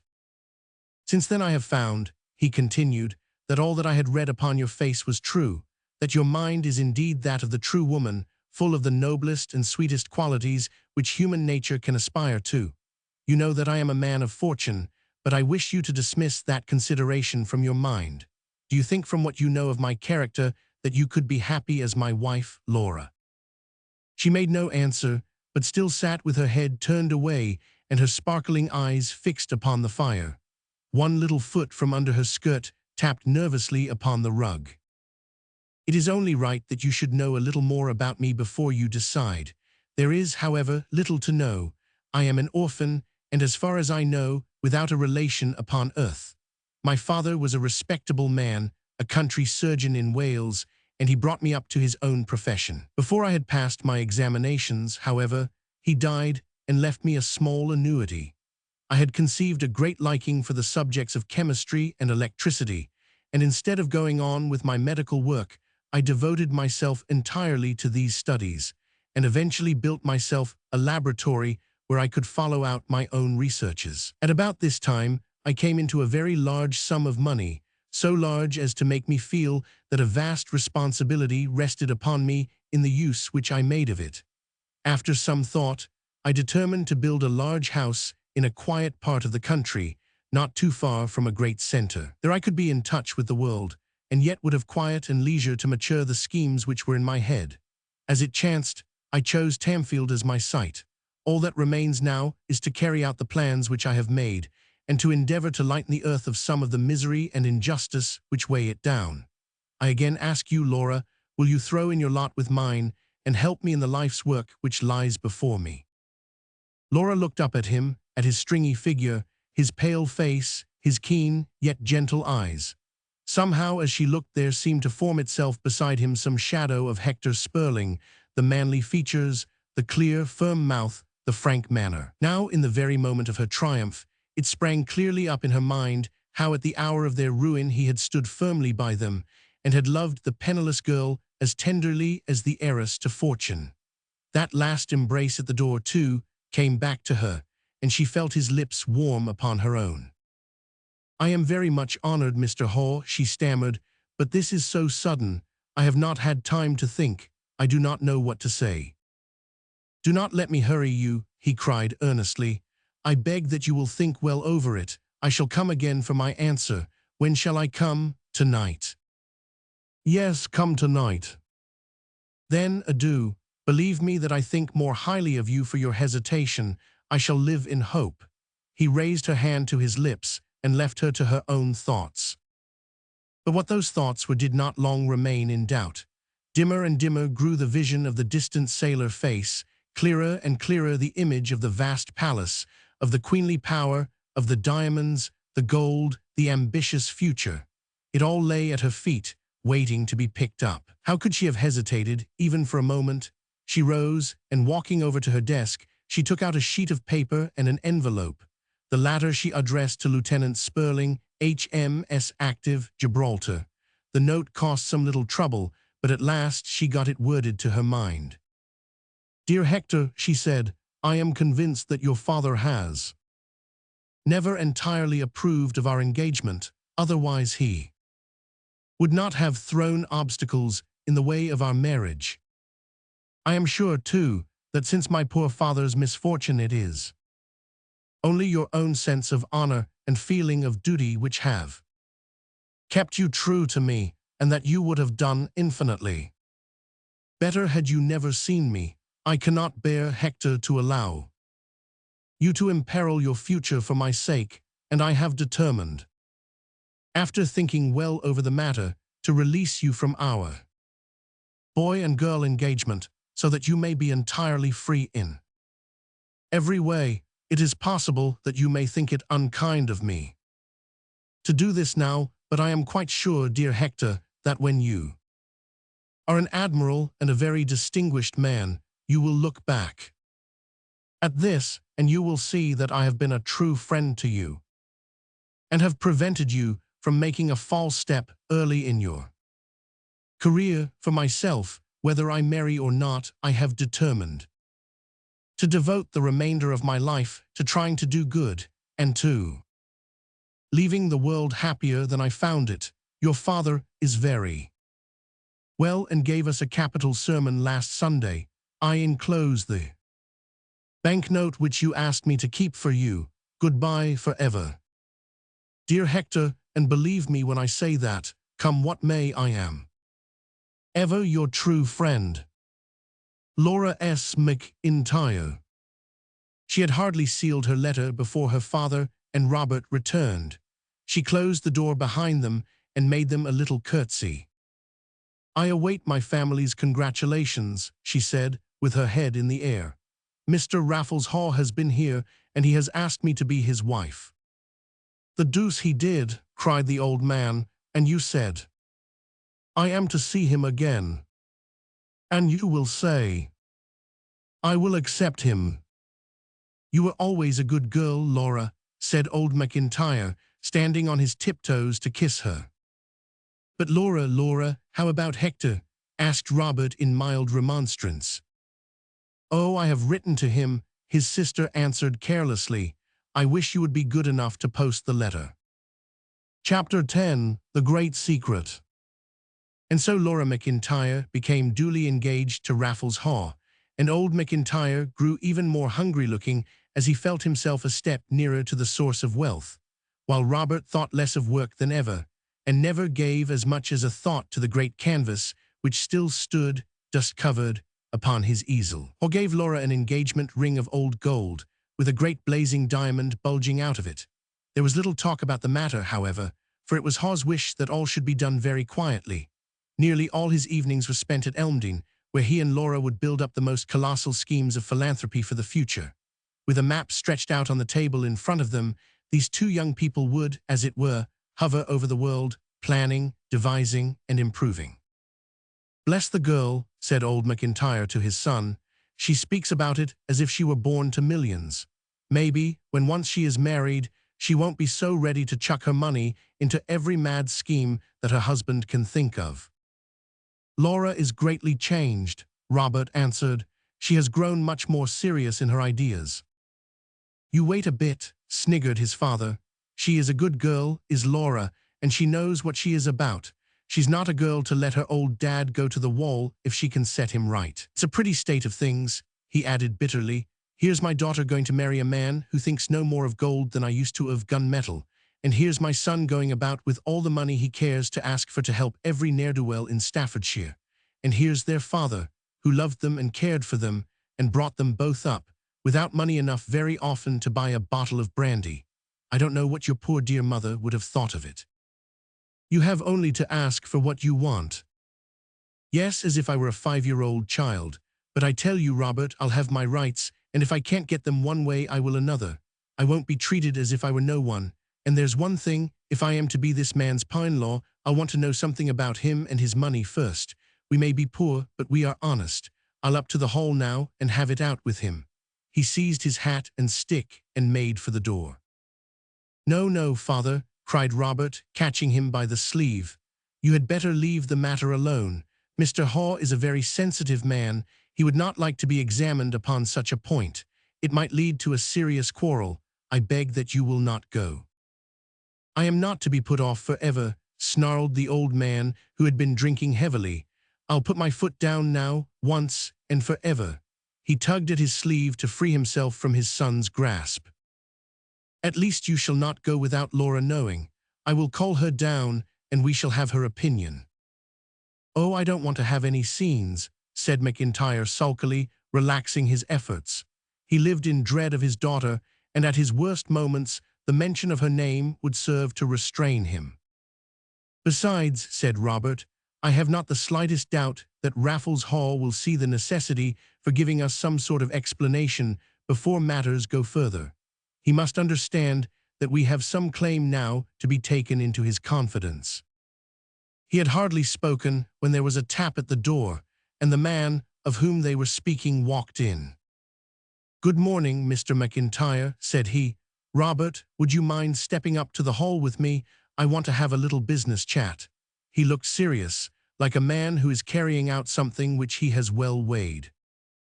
They walked up together with hardly a word on either side. Raffles Haw was absorbed in his own thoughts. Robert felt expectant and nervous, for he knew that something of importance lay before him.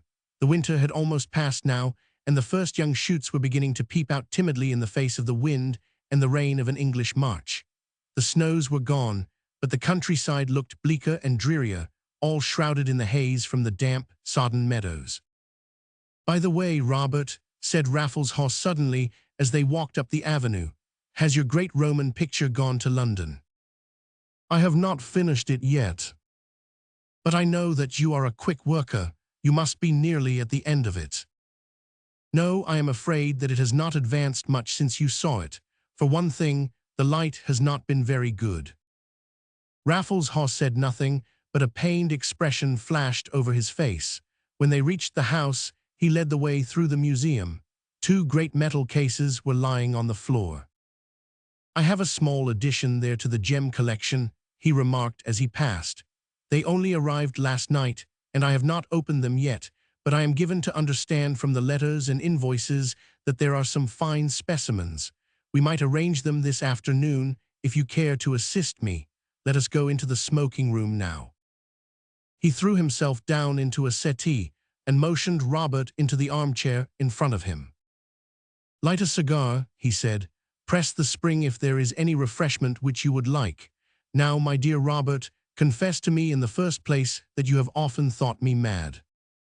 The charge was so direct and so true that the young artist hesitated, hardly knowing how to answer. My dear boy, I do not blame you. It was the most natural thing in the world.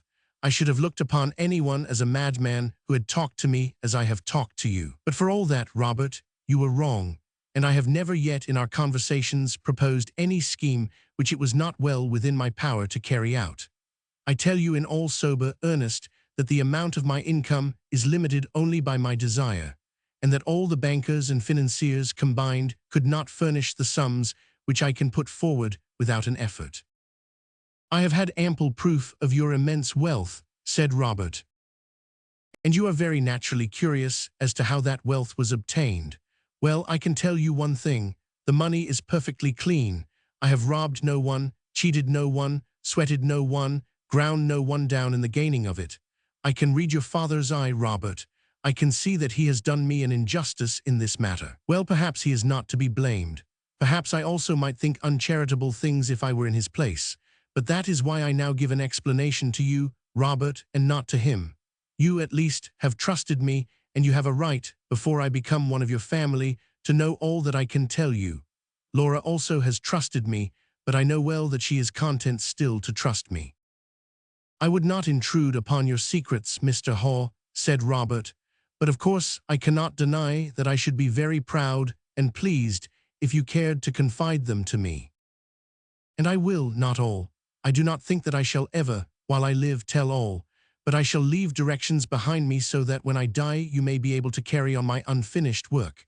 I shall tell you where those directions are to be found. In the meantime, you must be content to learn the effects which I produce without knowing every detail as to the means." Robert settled himself down in his chair and concentrated his attention upon his companion's words, while Haw bent forward his eager, earnest face, like a man who knows the value of the words which he is saying. "You are already aware," he remarked, "that I have devoted a great deal of energy and of time to the study of chemistry." "So you told me." "I commenced my studies under a famous English chemist, I continued them under the best man in France, and I completed them in the most celebrated laboratory of Germany. I was not rich, but my father had left me enough to keep me comfortably, and by living economically, I had a sum at my command which enabled me to carry out my studies in a very complete way. When I returned to England, I built myself a laboratory in a quiet country place where I could work without distraction or interruption. There I began a series of investigations which soon took me into regions of science to which none of the three famous men who taught me had ever penetrated. You say, Robert, that you have some slight knowledge of chemistry, and you will find it easier to follow what I say. Chemistry is to a large extent an empirical science, and the chance experiment may lead to greater results than could, with our present data, be derived from the closest study or the keenest reasoning. The most important chemical discoveries, from the first manufacture of glass to the whitening and refining of sugar, have all been due to some happy chance which might have befallen a mere dabbler as easily as a deep student. Well, it was to such a chance that my own great discovery, perhaps the greatest that the world has seen, was due, though I may claim the credit of having originated the line of thought which led up to it. I had frequently speculated as to the effect which powerful currents of electricity exercise upon any substance through which they are poured for a considerable time. I did not here mean such feeble currents as are passed along a telegraph wire, but I mean the very highest possible developments. Well, I tried a series of experiments upon this point.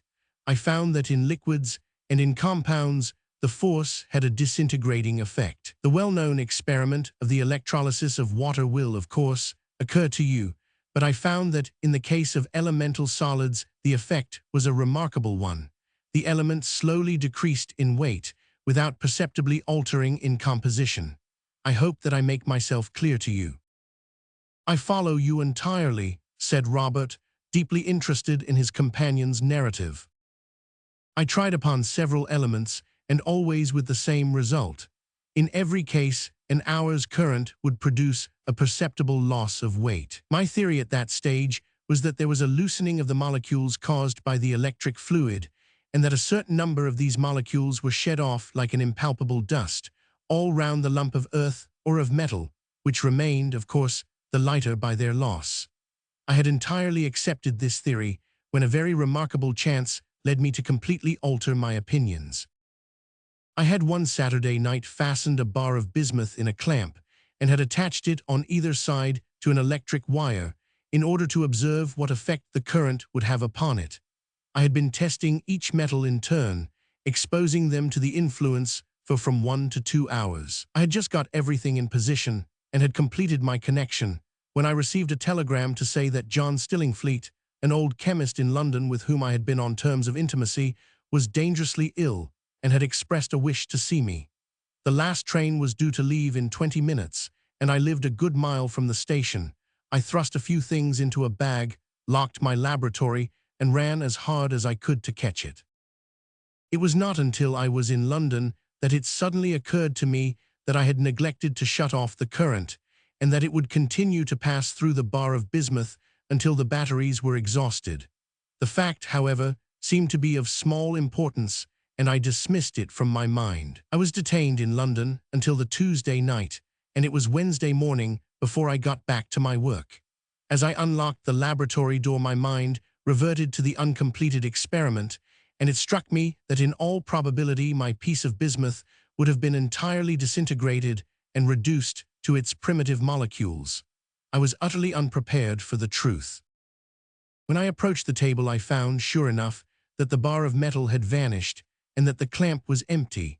Having noted the fact, I was about to turn away to something else, when my attention was attracted to the fact that the table upon which the clamp stood was starred over with little patches of some liquid silvery matter, which lay in single drops or coalesced into little pools. I had a very distinct recollection of having thoroughly cleared the table before beginning my experiment, so that this substance had been deposited there since I had left for London. Much interested, I very carefully collected it all into one vessel and examined it minutely. There could be no question as to what it was. It was the purest mercury and gave no response to any test for bismuth. I at once grasped the fact that chance had placed in my hands a chemical discovery of the very first importance. If bismuth were, under certain conditions, to be subjected to the action of electricity, it would begin by losing weight and would finally be transformed into mercury. I had broken down the partition which separated two elements. But the process would be a constant one. It would presumably prove to be a general law and not an isolated fact. If bismuth turned into mercury, what would mercury turn into? There would be no rest for me until I had solved the question. I renewed the exhausted batteries and passed the current through the bowl of quicksilver. For 16 hours I sat watching the metal, marking how it slowly seemed to curdle, to grow firmer, to lose its silvery glitter, and to take a dull yellow hue. When I at last picked it up in a forceps and threw it upon the table, it had lost every characteristic of mercury and had obviously become another metal. A few simple tests were enough to show me that this other metal was platinum. Now, to a chemist, there was something very suggestive in the order in which these changes had been effected. Perhaps you can see the relation, Robert, which they bear to each other. No, I cannot say that I do. Robert had sat listening to this strange statement with parted lips and staring eyes. I will show you. Speaking atomically, bismuth is the heaviest of the metals. Its atomic weight is 210. The next in weight is lead, 207, and then comes mercury at 200. Possibly the long period during which the current had acted in my absence had reduced the bismuth to lead and the lead in turn to mercury. Now platinum stands at 197.5, and it was accordingly the next metal to be produced by the continued current. Do you see now? It is quite clear. And then there came the inference, which sent my heart into my mouth and caused my head to swim round. Gold is the next in the series. Its atomic weight is 197. I remembered now, and for the first time understood why it was always lead and mercury winch were mentioned by the old alchemists as being the two metals which might be used in their calling. With fingers which trembled with excitement, I adjusted the wires again, and in little more than an hour, for the length of the process was always in proportion to the difference in the metals, I had before me a knob of ruddy crinkled metal, which answered to every reaction for gold. Well, Robert, this is a long story, but I think that you will agree with me that its importance justifies me in going into detail. When I had satisfied myself that I had really manufactured gold, I cut the nugget in two. One half I sent to a jeweler and worker in precious metals, with whom I had some slight acquaintance, asking him to report upon the quality of the metal. With the other half, I continued my series of experiments and reduced it in successive stages through all the long series of metals, through silver and zinc and manganese, until I brought it to lithium, which is the lightest of all. And what did it turn to then? Asked Robert. Then came what to chemists is likely to be the most interesting portion of my discovery. It turned to a grayish fine powder, which powder gave no further results, however much I might treat it with electricity. And that powder is the base of all things. It is the mother of all the elements. It is, in short, the substance whose existence has been recently surmised by a leading chemist, and which has been christened protel by him. I am the discoverer of the great law of the electrical transposition of the metals, and I am the first to demonstrate protel, so that, I think, Robert, if all my schemes in other directions come to nothing, my name is at least likely to live in the chemical world. There is not very much more for me to tell you. I had my nugget back from my friend the jeweler, confirming my opinion as to its nature and its quality. I soon found several methods by which the process might be simplified, and especially a modification of the ordinary electric current, which was very much more effective. Having made a certain amount of gold, I disposed of it for a sum which enabled me to buy improved materials and stronger batteries. In this way, I enlarged my operations until at last I was in a position to build this house and to have a laboratory where I could carry out my work on a much larger scale. As I said before, I can now state with all truth that the amount of my income is only limited by my desires. "It is wonderful," gasped Robert.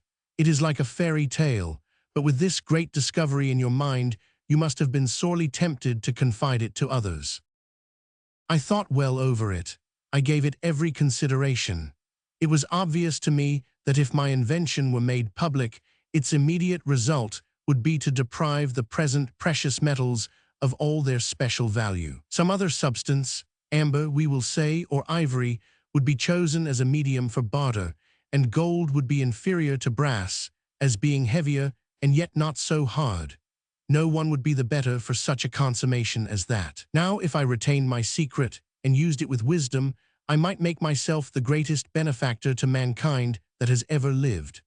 Those were the chief reasons, and I trust that they are not dishonorable ones, which led me to form the resolution which I have today for the first time broken. "But your secret is safe with me," cried Robert. "My lips shall be sealed until I have your permission to speak. If I had not known that I could trust you, I should have withheld it from your knowledge. And now, my dear Robert, theory is very weak work, and practice is infinitely more interesting. I have given you more than enough of the first. If you will be good enough to accompany me to the laboratory, I shall give you a little of the latter." Chapter 11. A Chemical Demonstration. Raffles Haw led the way through the front door, and crossing over the gravelled drive, pushed open the outer door of the laboratory, the same through which the McIntyres had seen the packages conveyed from the wagon. On passing through it, Robert found that they were not really within the building, but merely in a large bare antechamber, around the walls of which were stacked the very objects which had aroused his curiosity and his father's speculations. All mystery had gone from them now, however, for while some were still wrapped in their sackcloth coverings, others had been undone and revealed themselves as great pigs of lead. "There is my raw material," said Raffles Haw carelessly, nodding at the heap. "Every Saturday I have a wagon load sent up, which serves me for a week, but we shall need to work double tides when Laura and I are married, and we get our great schemes under way. I have to be very careful about the quality of the lead, for of course, every impurity is reproduced in the gold." A heavy iron door led into the inner chamber. Haw unlocked it, but only to disclose a second one about 5 feet further on. "This flooring is all disconnected at night," he remarked.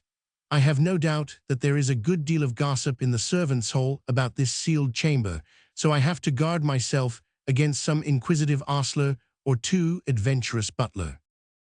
The inner door admitted them into the laboratory, a high, bare, whitewashed room with a glass roof. At one end was the furnace and boiler, the iron mouth of which was closed, though the fierce red light beat through the cracks, and a dull roar sounded through the building. On either side, innumerable huge Leyden jars stood ranged in rows, tier topping tier, while above them were columns of voltaic cells. Robert's eyes, as he glanced around, lit on vast wheels, complicated networks of wire, stands, test tubes, colored bottles, graduated glasses, Bunsen burners, porcelain insulators, and all the varied debris of a chemical and electrical workshop. "Come across here," said Raffles Haw, picking his way among the heaps of metal, the coke, the packing cases, and the carboys of acid. "Yours is the first foot except my own which has ever penetrated to this room since the workmen left it. My servants carry the lead into the anteroom, but come no further. The furnace can be cleaned and stoked from without. I employ a fellow to do nothing else. Now take a look in here." He threw open a door on the further side and motioned to the young artist to enter. The latter stood silent with one foot over the threshold, staring in amazement around him. The room, which may have been some 30 feet square, was paved and walled with gold. Great brick-shaped ingots, closely packed, covered the whole floor. while on every side they were reared up in compact barriers to the very ceiling. The single electric lamp which lighted the windowless chamber struck a dull, murky yellow light from the vast piles of precious metal and gleamed ruddily upon the golden floor. "This is my treasure house," remarked the owner. "You see that I have rather an accumulation just now. My imports have been exceeding my exports. You can understand that I have other and more important duties even than the making of gold just now. This is where I store my output until I am ready to send it off. Every night almost, I am in the habit of sending a case of it to London. I employ 17 brokers in its sale. Each thinks that he is the only one, and each is dying to know where I can get such large quantities of virgin gold. They say that it is the purest which comes into the market. The popular theory is, I believe, that I am a middleman acting on behalf of some new South African mine, which wishes to keep its whereabouts a secret. What value would you put upon the gold in this chamber? It ought to be worth something, for it represents nearly a week's work." "Something fabulous, I have no doubt," said Robert, glancing round at the yellow barriers. "Shall I say £150,000? "Oh dear me, it is surely worth very much more than that," cried Raffles Haw, laughing. "Let me see. Suppose that we put it at 3.10 an ounce, which is nearly 10 shillings under the mark. That makes, roughly, £56 for a pound in weight. Now each of these ingots weighs £36, which brings their value to 2,000 and a few odd pounds. There are 500 ingots on each of these three sides of the room, but on the fourth there are only 300, on account of the door, but there cannot be less than 200 on the floor, which gives us a rough total of 2,000 ingots. So you see, my dear boy, that any broker who could get the contents of this chamber for £4 million would be doing a nice little stroke of business." "And a week's work," gasped Robert. "It makes my head swim." You will follow me now when I repeat that none of the great schemes which I intend to simultaneously set in motion are at all likely to languish for want of funds. Now come into the laboratory with me and see how it is done. In the center of the workroom was an instrument like a huge vise, with two large brass-colored plates and a great steel screw for bringing them together. Numerous wires ran into these metal plates and were attached at the other end to the rows of dynamic machines. Beneath was a glass stand, which was hollowed out in the center into a succession of troughs. "You will soon understand all about it," said Raffles Haw, throwing off his coat and pulling on a smoke-stained and dirty linen jacket. "We must first stoke up a little." He put his weight on a pair of great bellows, and an answering roar came from the furnace. "That will do. The more heat, the more electric force, and the quicker our task. Now for the lead, just give me a hand in carrying it." They lifted a dozen of the pigs of lead from the floor on to the glass stand, and having adjusted the plates on either side, Haw screwed up the handle so as to hold them in position. "It used in the early days to be a slow process," he remarked, "but now that I have immense facilities for my work, it takes a very short time. I have now only to complete the connection in order to begin." He took hold of a long glass lever which projected from among the wires and drew it downwards.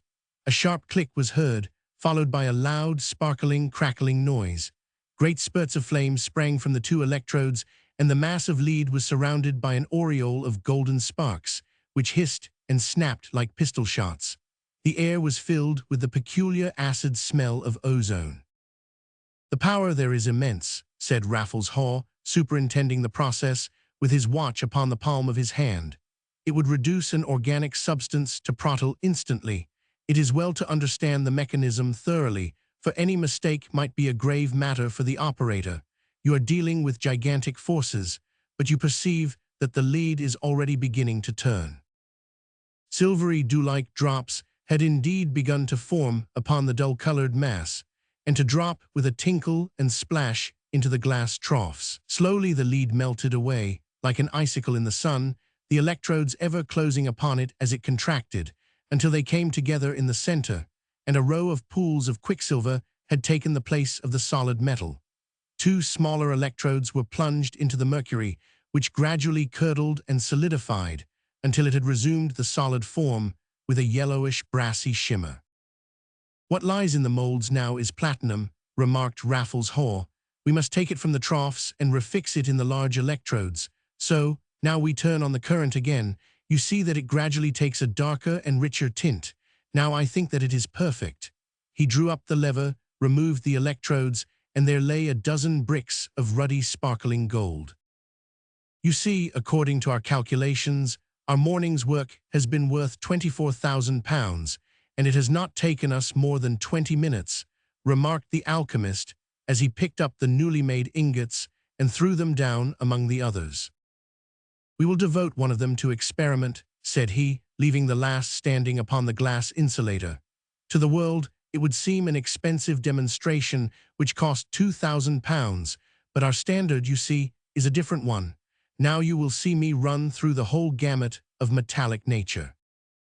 First of all men after the discoverer, Robert saw the gold mass, when the electrodes were again applied to it, change swiftly and successively to barium, to tin, to silver, to copper, to iron. He saw the long white electric sparks change to crimson with the strontium, to purple with the potassium, to yellow with the manganese. Then, finally, after 100 transformations, it disintegrated before his eyes and lay as a little mound of fluffy gray dust upon the glass table.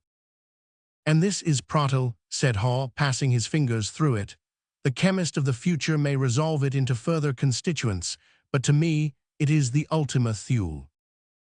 And now, Robert," he continued, after a pause, "I have shown you enough to enable you to understand something of my system. This is the great secret.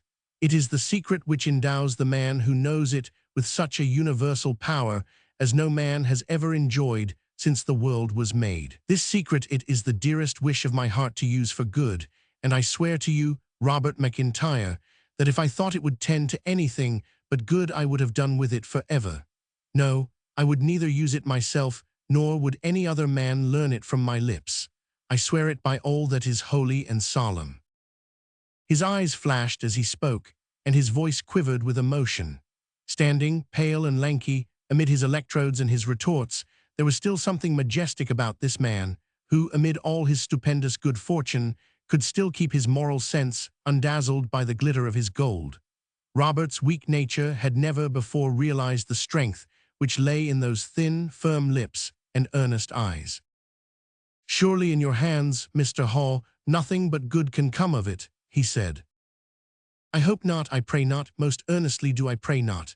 I have done for you, Robert, what I might not have done for my own brother had I won, and I have done it because I believe and hope that you are a man who would not use this power, should you inherit it, for selfish ends. But even now I have not told you all. There is one link which I have withheld from you, and which shall be withheld from you while I live. But look at this chest, Robert." He led him to a great iron-clamped chest which stood in the corner, and throwing it open, he took from it a small case of carved ivory. "Inside this," he said, "I have left a paper which makes clear anything which is still hidden from you. Should anything happen to me, you will always be able to inherit my powers, and to continue my plans by following the directions which are there expressed. And now," he continued, throwing his casket back again into the box, "I shall frequently require your help, but I do not think it will be necessary this morning. I have already taken up too much of your time. If you are going back to Elmdene, I wish that you would tell Laura that I shall be with her in the afternoon." Chapter 12. A Family Jar. And so the great secret was out, and Robert walked home with his head in a whirl and the blood tingling in his veins. He had shivered as he came up at the damp cold of the wind and the sight of the mist-mottled landscape. That was all gone now. His own thoughts tinged everything with sunshine, and he felt inclined to sing and dance as he walked down the muddy, deeply rutted country lane. Wonderful had been the fate allotted to Raffles Haw, but surely hardly less important that which had come upon himself. He was the sharer of the alchemist's secret, and the heir to an inheritance which combined a wealth greater than that of monarchs, to a freedom such as monarchs cannot enjoy. This was a destiny indeed. 1,000 gold-tinted visions of his future life rose up before him, and in fancy he already sat high above the human race, with prostrate thousands imploring his aid or thanking him for his benevolence. How sordid seemed the untidy garden, with its scrappy bushes and gaunt elm trees. How mean the plain brick front, with the green wooden porch. It had always offended his artistic sense, but now it was obtrusive in its ugliness. The plain room, too, with the American leather chairs, the dull-colored carpet, and the patchwork rug, he felt a loathing for it all. The only pretty thing in it, upon which his eyes could rest with satisfaction, was his sister, as she leaned back in her chair by the fire with her white, clear, beautiful face outlined against the dark background. "Do you know, Robert," she said, glancing up at him from under her long black lashes, "Papa grows unendurable. I have had to speak very plainly to him, and to make him understand that I am marrying for my own benefit and not for his." "Where is he, then?" "I don't know, at the Three Pigeons, no doubt. He spends most of his time there now. He flew off in a passion and talked such nonsense about marriage settlements and forbidding the banns and so on. His notion of a marriage settlement appears to be a settlement upon the bride's father. He should wait quietly and see what can be done for him." "I think, Laura, that we must make a good deal of allowance for him," said Robert earnestly. "I have noticed a great change in him lately. I don't think he is himself at all. I must get some medical advice, but I have been up at the Hole this morning." Have you seen Raffles? Did he send anything for me?" "He said that he would come down when he had finished his work." "But what is the matter, Robert?" cried Laura with the swift perception of womanhood. "You are flushed, and your eyes are shining, and really you look quite handsome. Raffles has been telling you something. What was it? Oh, I know, he has been telling you how he made his money, hasn't he now?" "Well, yes, he took me partly into his confidence. I congratulate you, Laura, with all my heart, for you will be a very wealthy woman. How strange it seems that he should have come to us in our poverty. It is all owing to you, you dear old Robert, for if he had not taken a fancy to you, he would never have come down to Elmdene and taken a fancy to someone else." "Not at all," Robert answered, sitting down by his sister and patting her hand affectionately. "It was a clear case of love at first sight. He was in love with you before he ever knew your name. He asked me about you the very first time I saw him." "But tell me about his money, Bob," said his sister. "He has not told me yet, and I am so curious. How did he make it? It was not from his father. He told me that himself. His father was just a country doctor. How did he do it?"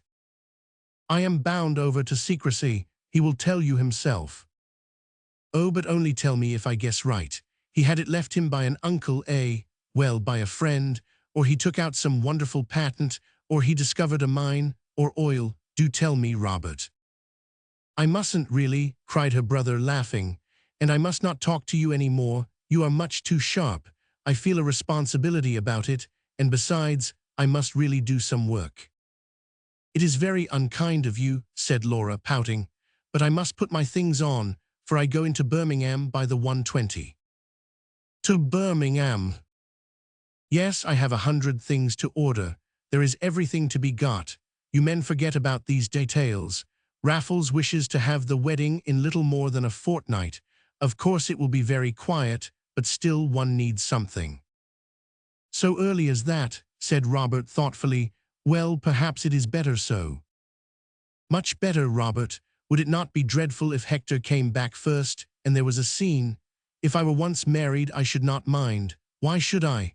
But of course Raffles knows nothing about him, and it would be terrible if they came together." "That must be avoided at any cost." "Oh, I cannot bear even to think of it. Poor Hector. And yet what could I do, Robert? You know that it was only a boy and girl affair, and how could I refuse such an offer as this? It was a duty to my family, was it not?" "You were placed in a difficult position, very difficult," her brother answered. "But all will be right, and I have no doubt Hector will see it as you do. But does Mr. Spurling know of your engagement?" "Not a word. He was here yesterday and talked of Hector, but indeed I did not know how to tell him. We are to be married by special license in Birmingham, so really there is no reason why he should know. But now I must hurry, or I shall miss my train." When his sister was gone, Robert went up to his studio, and having ground some colors upon his palette, he stood for some time, brush and maulstick in hand, in front of his big bare canvas. But how profitless all his work seemed to him now. What object had he in doing it? Was it to earn money? Money could be had for the asking, or, for that matter, without the asking. Or was it to produce a thing of beauty? But he had artistic faults. Raffles Haw had said so, and he knew that he was right. After all his pains, the thing might not please, and with money he could at all times buy pictures which would please and which would be things of beauty. What then was the object of his working? He could see none. He threw down his brush, and lighting his pipe, he strolled downstairs once more. His father was standing in front of the fire, and in no very good humor, as his red face and puckered eyes sufficed to show. "Well, Robert," he began, "I suppose that, as usual, you have spent your morning plotting against your father." "What do you mean, father?" "I mean what I say. What is it but plotting when three folk, you and she and this Raffles Haw, whisper and arrange, and have meetings without a word to me about it? What do I know of your plans?" "I cannot tell you secrets which are not my own, father. But I'll have a voice in the matter for all that. Secrets or no secrets, you will find that Laura has a father, and that he is not a man to be set aside. I may have had my ups and downs in trade, but I have not quite fallen so low that I am nothing in my own family. What am I to get out of this precious marriage?" "What should you get? Surely Laura's happiness and welfare are enough for you." "If this man were really fond of Laura, he would show proper consideration for Laura's father. It was only yesterday that I asked him for a loan, condescended actually to ask for it, I, who have been within an ace of being mayor of Birmingham, and he refused me point blank." "Oh, father, how could you expose yourself to such humiliation?" "Refused me point blank," cried the old man excitedly. "It was against his principles, if you please, but I'll be even with him, you see if I am not. I know one or two things about him. What is it they call him at the Three Pigeons? A smasher, that's the word, a coiner of false money.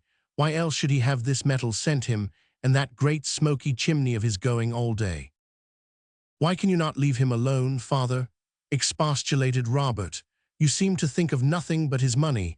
If he had not a penny, he would still be a very kind-hearted, pleasant gentleman." Old McIntyre burst into a hoarse laugh.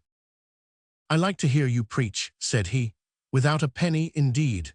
Do you think that you would dance attendance upon him if he were a poor man? Do you think that Laura would ever have looked twice at him? You know as well as I do that she is marrying him only for his money." Robert gave a cry of dismay. There was the alchemist standing in the doorway, pale and silent, looking from one to the other of them with his searching eyes. "I must apologize," he said coldly. "I did not mean to listen to your words. I could not help it, but I have heard them. As to you, Mr. McIntyre, I believe that you speak from your own bad heart. I will not let myself be moved by your words. In Robert I have a true friend. Laura also loves me for my own sake. You cannot shake my faith in them. But with you, Mr. McIntyre, I have nothing in common, and it is as well, perhaps, that we should both recognize the fact." He bowed and was gone ere either of the McIntyres could say a word. "You see," said Robert at last, "you have done now what you cannot undo." "I will be even with him," cried the old man furiously, shaking his fist through the window at the dark, slow-pacing figure. "You just wait, Robert, and see if your old dad is a man to be played with." Chapter 13. A Midnight Venture. Not a word was said to Laura when she returned as to the scene which had occurred in her absence. She was in the gayest of spirits, and prattled merrily about her purchases and her arrangements, wondering from time to time when Raffles Haw would come. As night fell, however, without any word from him, she became uneasy. "What can be the matter that he does not come?" she said. "It is the first day since our engagement that I have not seen him." Robert looked out through the window. "It is a gusty night and raining hard," he remarked. "I do not at all expect him.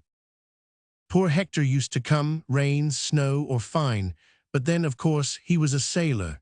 It was nothing to him. I hope that Raffles is not ill."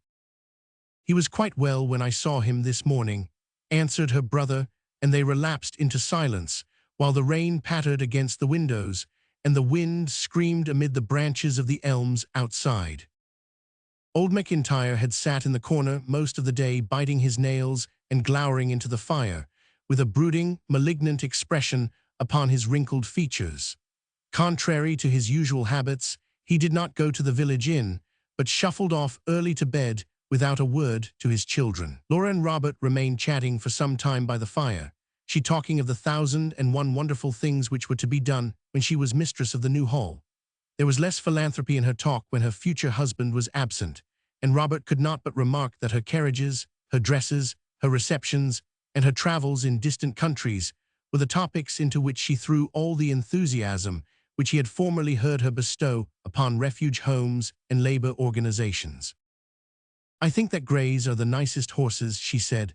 "Bays are nice too, but greys are more showy. We could manage with a brougham and a landau, and perhaps a high dog-cart for Raffles. He has the coach-house full at present, but he never uses them, and I am sure that those 50 horses would all die for want of exercise or get livers like Strasbourg geese if they waited for him to ride or drive them." "I suppose that you will still live here," said her brother. "We must have a house in London as well and run up for the season. I don't, of course, like to make suggestions now, but it will be different afterwards.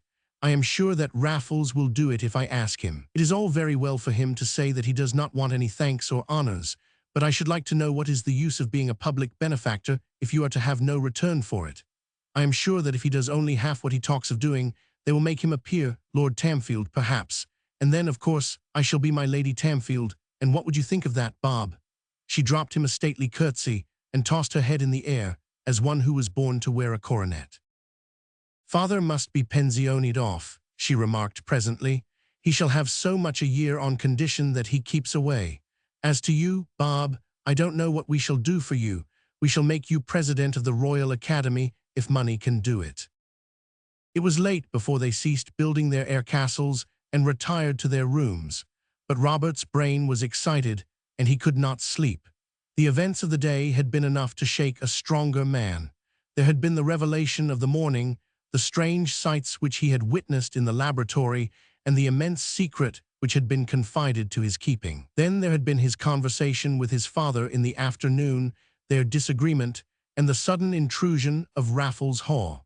Finally, the talk with his sister had excited his imagination and driven sleep from his eyelids. In vain he turned and twisted in his bed or paced the floor of his chamber.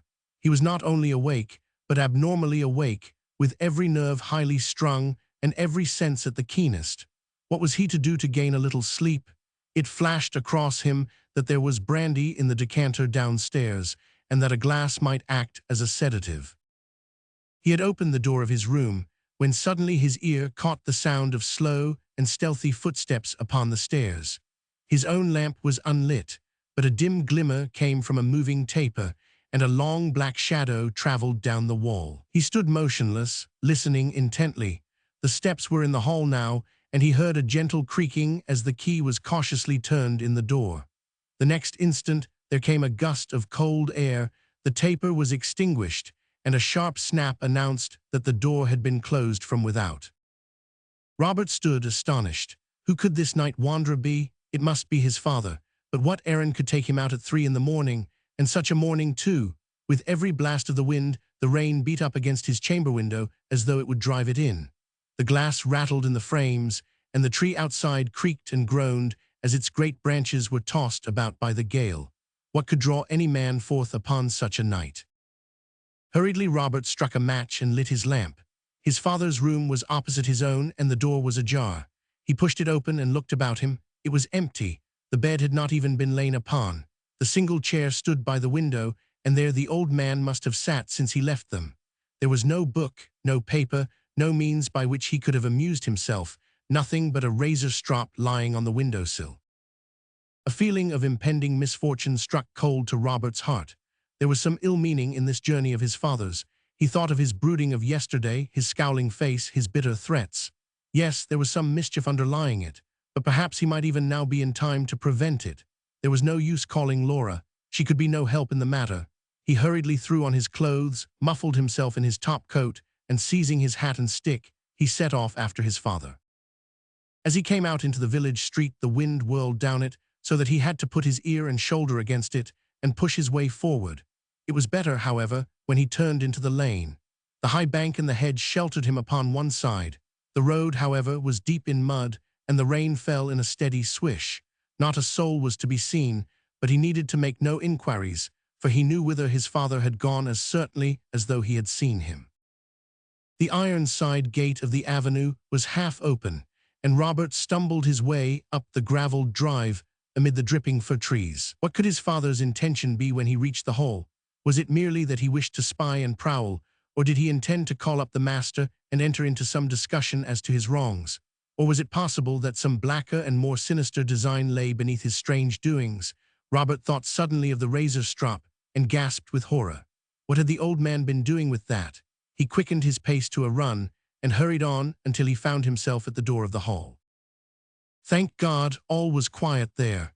He stood by the big silent door and listened intently.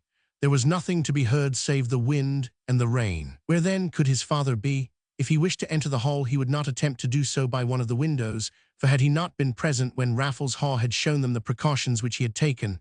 But then a sudden thought struck Robert. There was one window which was left unguarded. Haw had been imprudent enough to tell them so. It was the middle window of the laboratory. If he remembered it so clearly, of course his father would remember it too. There was the point of danger. The moment that he had come round the corner of the building, he found that his surmise had been correct. An electric lamp burned in the laboratory, and the silver squares of the three large windows stood out clear and bright in the darkness. The center one had been thrown open, and even as he gazed, Robert saw a dark monkey-like figure spring up onto the sill and vanish into the room beyond. For a moment only it outlined itself against the brilliant light beyond, but in that moment Robert had space to see that it was indeed his father. On tiptoe, he crossed the intervening space and peeped in through the open window. It was a singular spectacle which met his eyes. There stood upon the glass table some half-dozen large ingots of gold, which had been made the night before, but which had not been removed to the treasure house.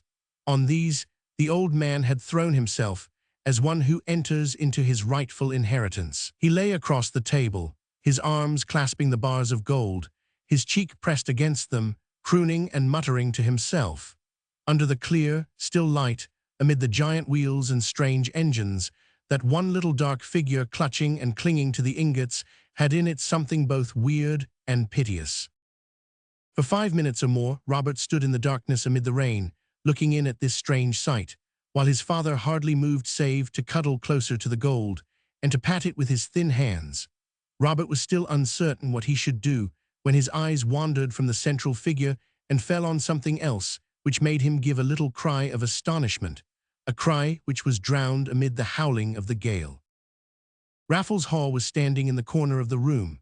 Where he had come from Robert could not say, but he was certain that he had not been there when he first looked in.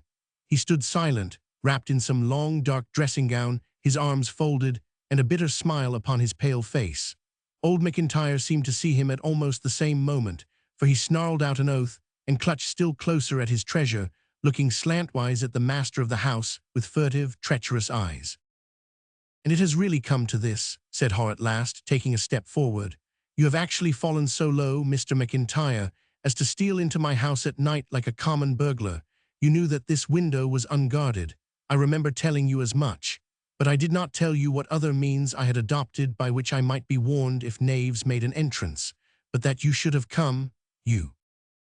The old gunmaker made no attempt to justify himself, but he muttered some few hoarse words and continued to cling to the treasure. "I love your daughter," said Raffles Haw, "and for her sake I will not expose you. Your hideous and infamous secret shall be safe with me. No ear shall hear what has happened this night. I will not, as I might, arouse my servants and send for the police, but you must leave my house without further words. I have nothing more to say to you. Go as you have come." He took a step forward and held out his hand as if to detach the old man's grasp from the golden bars. The other thrust his hand into the breast of his coat and with a shrill scream of rage flung himself upon the alchemist. So sudden and so fierce was the movement that Haw had no time for defense. A bony hand gripped him by the throat, and the blade of a razor flashed in the air. Fortunately, as it fell, the weapon struck against one of the many wires which spanned the room, and flying out of the old man's grasp, tinkled upon the stone floor. But though disarmed, he was still dangerous. With a horrible silent energy, he pushed Haw back and back until, coming to a bench, they both fell over it, McIntyre remaining uppermost. His other hand was on the alchemist's throat, and it might have fared ill with him had Robert not climbed through the window and dragged his father off from him. With the aid of Haw, he pinned the old man down and passed a long cravat around his arms. It was terrible to look at him, for his face was convulsed, his eyes bulging from his head and his lips white with foam. Haw leaned against the glass table panting, with his hand to his side. "You here, Robert?" he gasped. "Is it not horrible? How did you come?" "I followed him. I heard him go out. He would have robbed me, and he would have murdered me, but he is mad, stark, staring mad." There could be no doubt of it.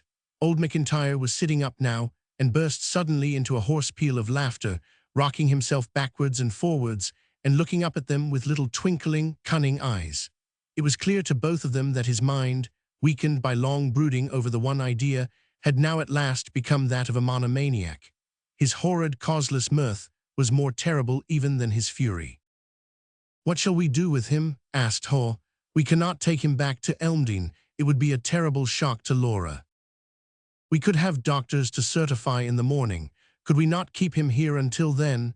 If we take him back, someone will meet us, and there will be a scandal. I know we will take him to one of the padded rooms where he can neither hurt himself nor anyone else.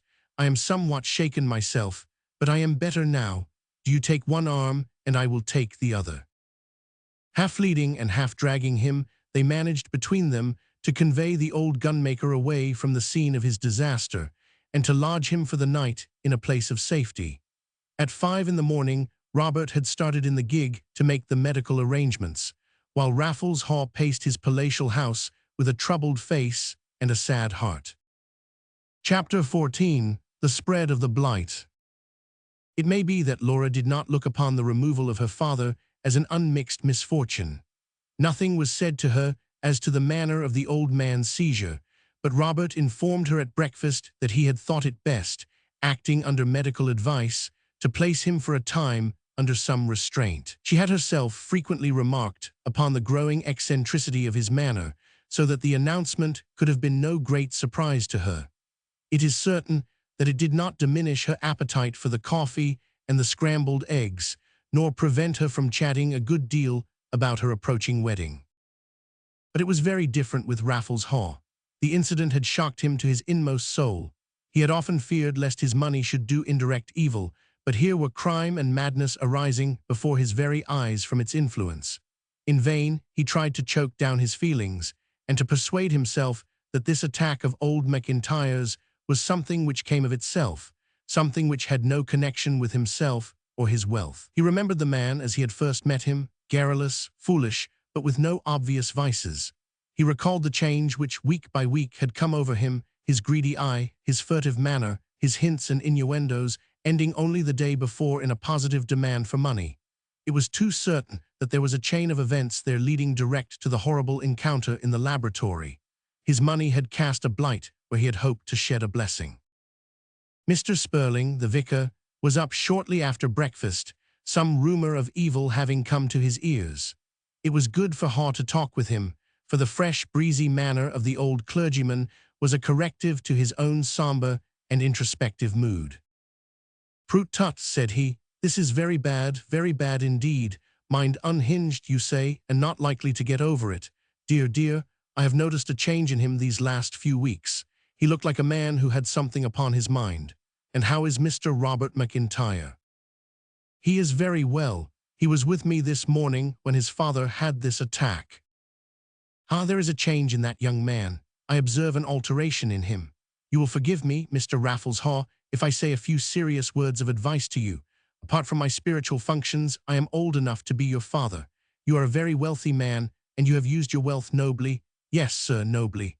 I do not think that there is a man in 1,000 who would have done as well.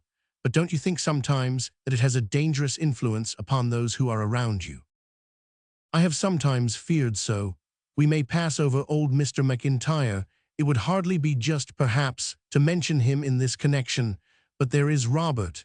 He used to take such an interest in his profession. He was so keen about art. If you met him, the first words he said were usually some reference to his plans or the progress he was making in his latest picture. He was ambitious, pushing, self-reliant. Now he does nothing. I know for a fact that it is 2 months since he put brush to canvas.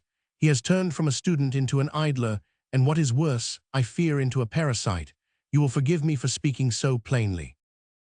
Raffles Haw said nothing, but he threw out his hands with a gesture of pain. "And then there is something to be said about the country folk," said the vicar. "Your kindness has been, perhaps, a little indiscriminate there. They don't seem to be as helpful or as self-reliant as they used. There was old Blackstone, whose cowhouse roof was blown off the other day. He used to be a man who was full of energy and resource. 3 months ago he would have got a ladder and had that roof on again in 2 days' work. But now he must sit down and wring his hands and write letters because he knew that it would come to your ears and that you would make it good. There's old Ellery too. Well, of course he was always poor, but at least he did something and so kept himself out of mischief. Not a stroke will he do now, but smokes and talks scandal from morning to night. And the worst of it is that it not only hurts those who have had your help, but it unsettles those who have not. They all have an injured, surly feeling as if other folk were getting what they had an equal right to. It has really come to such a pitch that I thought it was a duty to speak to you about it. Well, it is a new experience to me. I have often had to reprove my parishioners for not being charitable enough, but it is very strange to find one who is too charitable. It is a noble error." "I thank you very much for letting me know about it," answered Raffles Haw as he shook the good old clergyman's hand. "I shall certainly reconsider my conduct in that respect." He kept a rigid and unmoved face until his visitor had gone, and then retiring to his own little room, he threw himself upon the bed and burst out sobbing with his face buried in the pillow. Of all men in England, this, the richest, was on that day the most miserable. How could he use this great power which he held? Every blessing which he tried to give turned itself into a curse. His intentions were so good, and yet the results were so terrible. It was as if he had some foul leprosy of the mind which all caught who were exposed to his influence.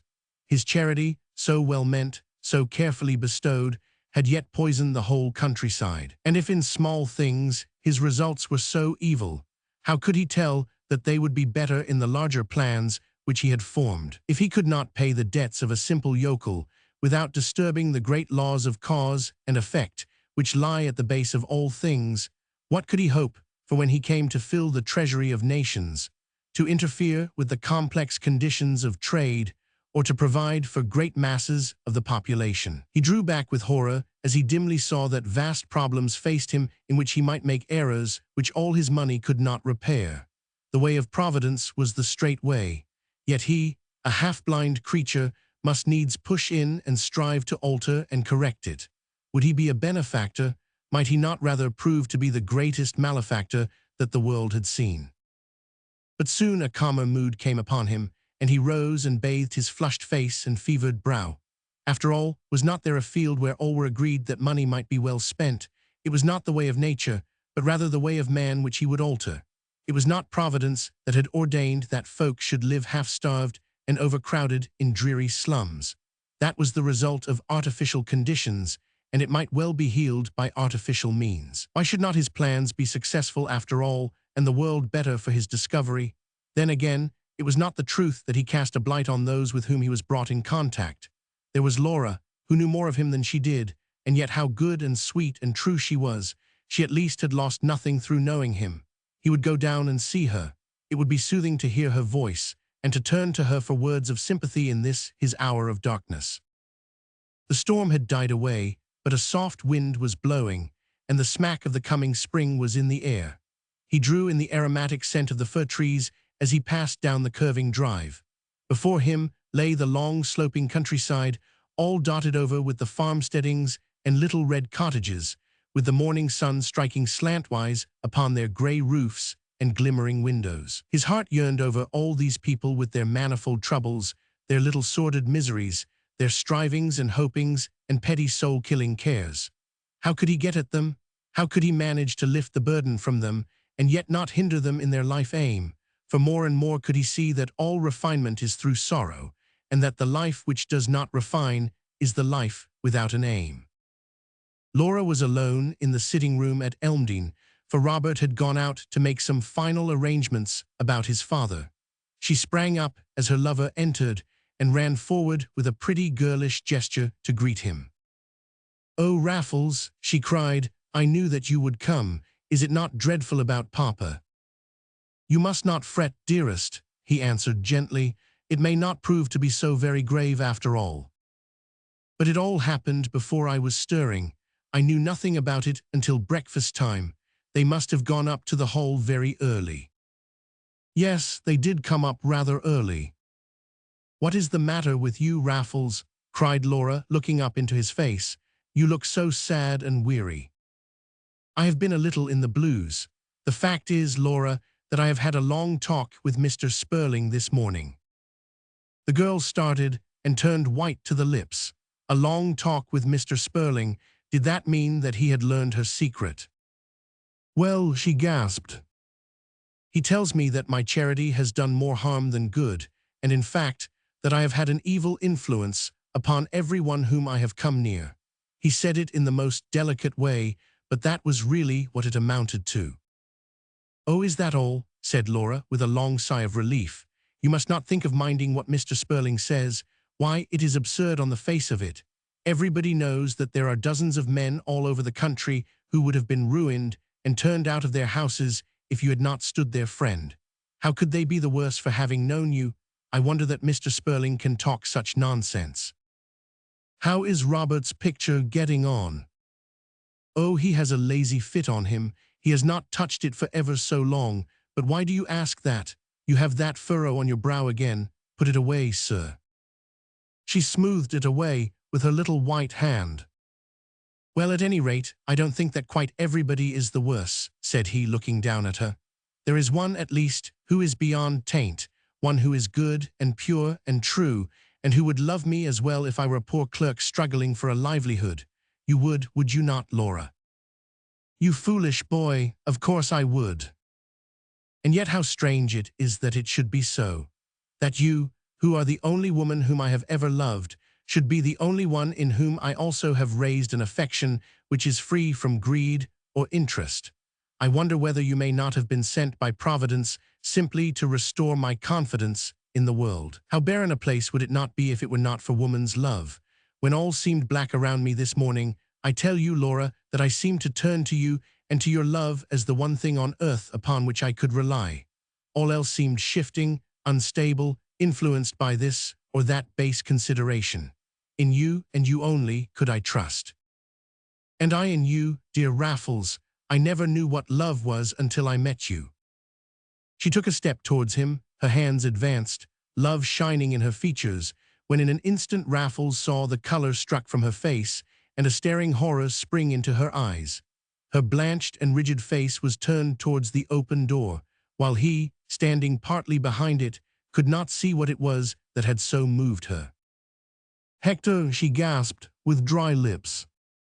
A quick step in the hall, and a slim, weather-tanned young man sprang forward into the room and caught her up in his arms as if she had been a feather.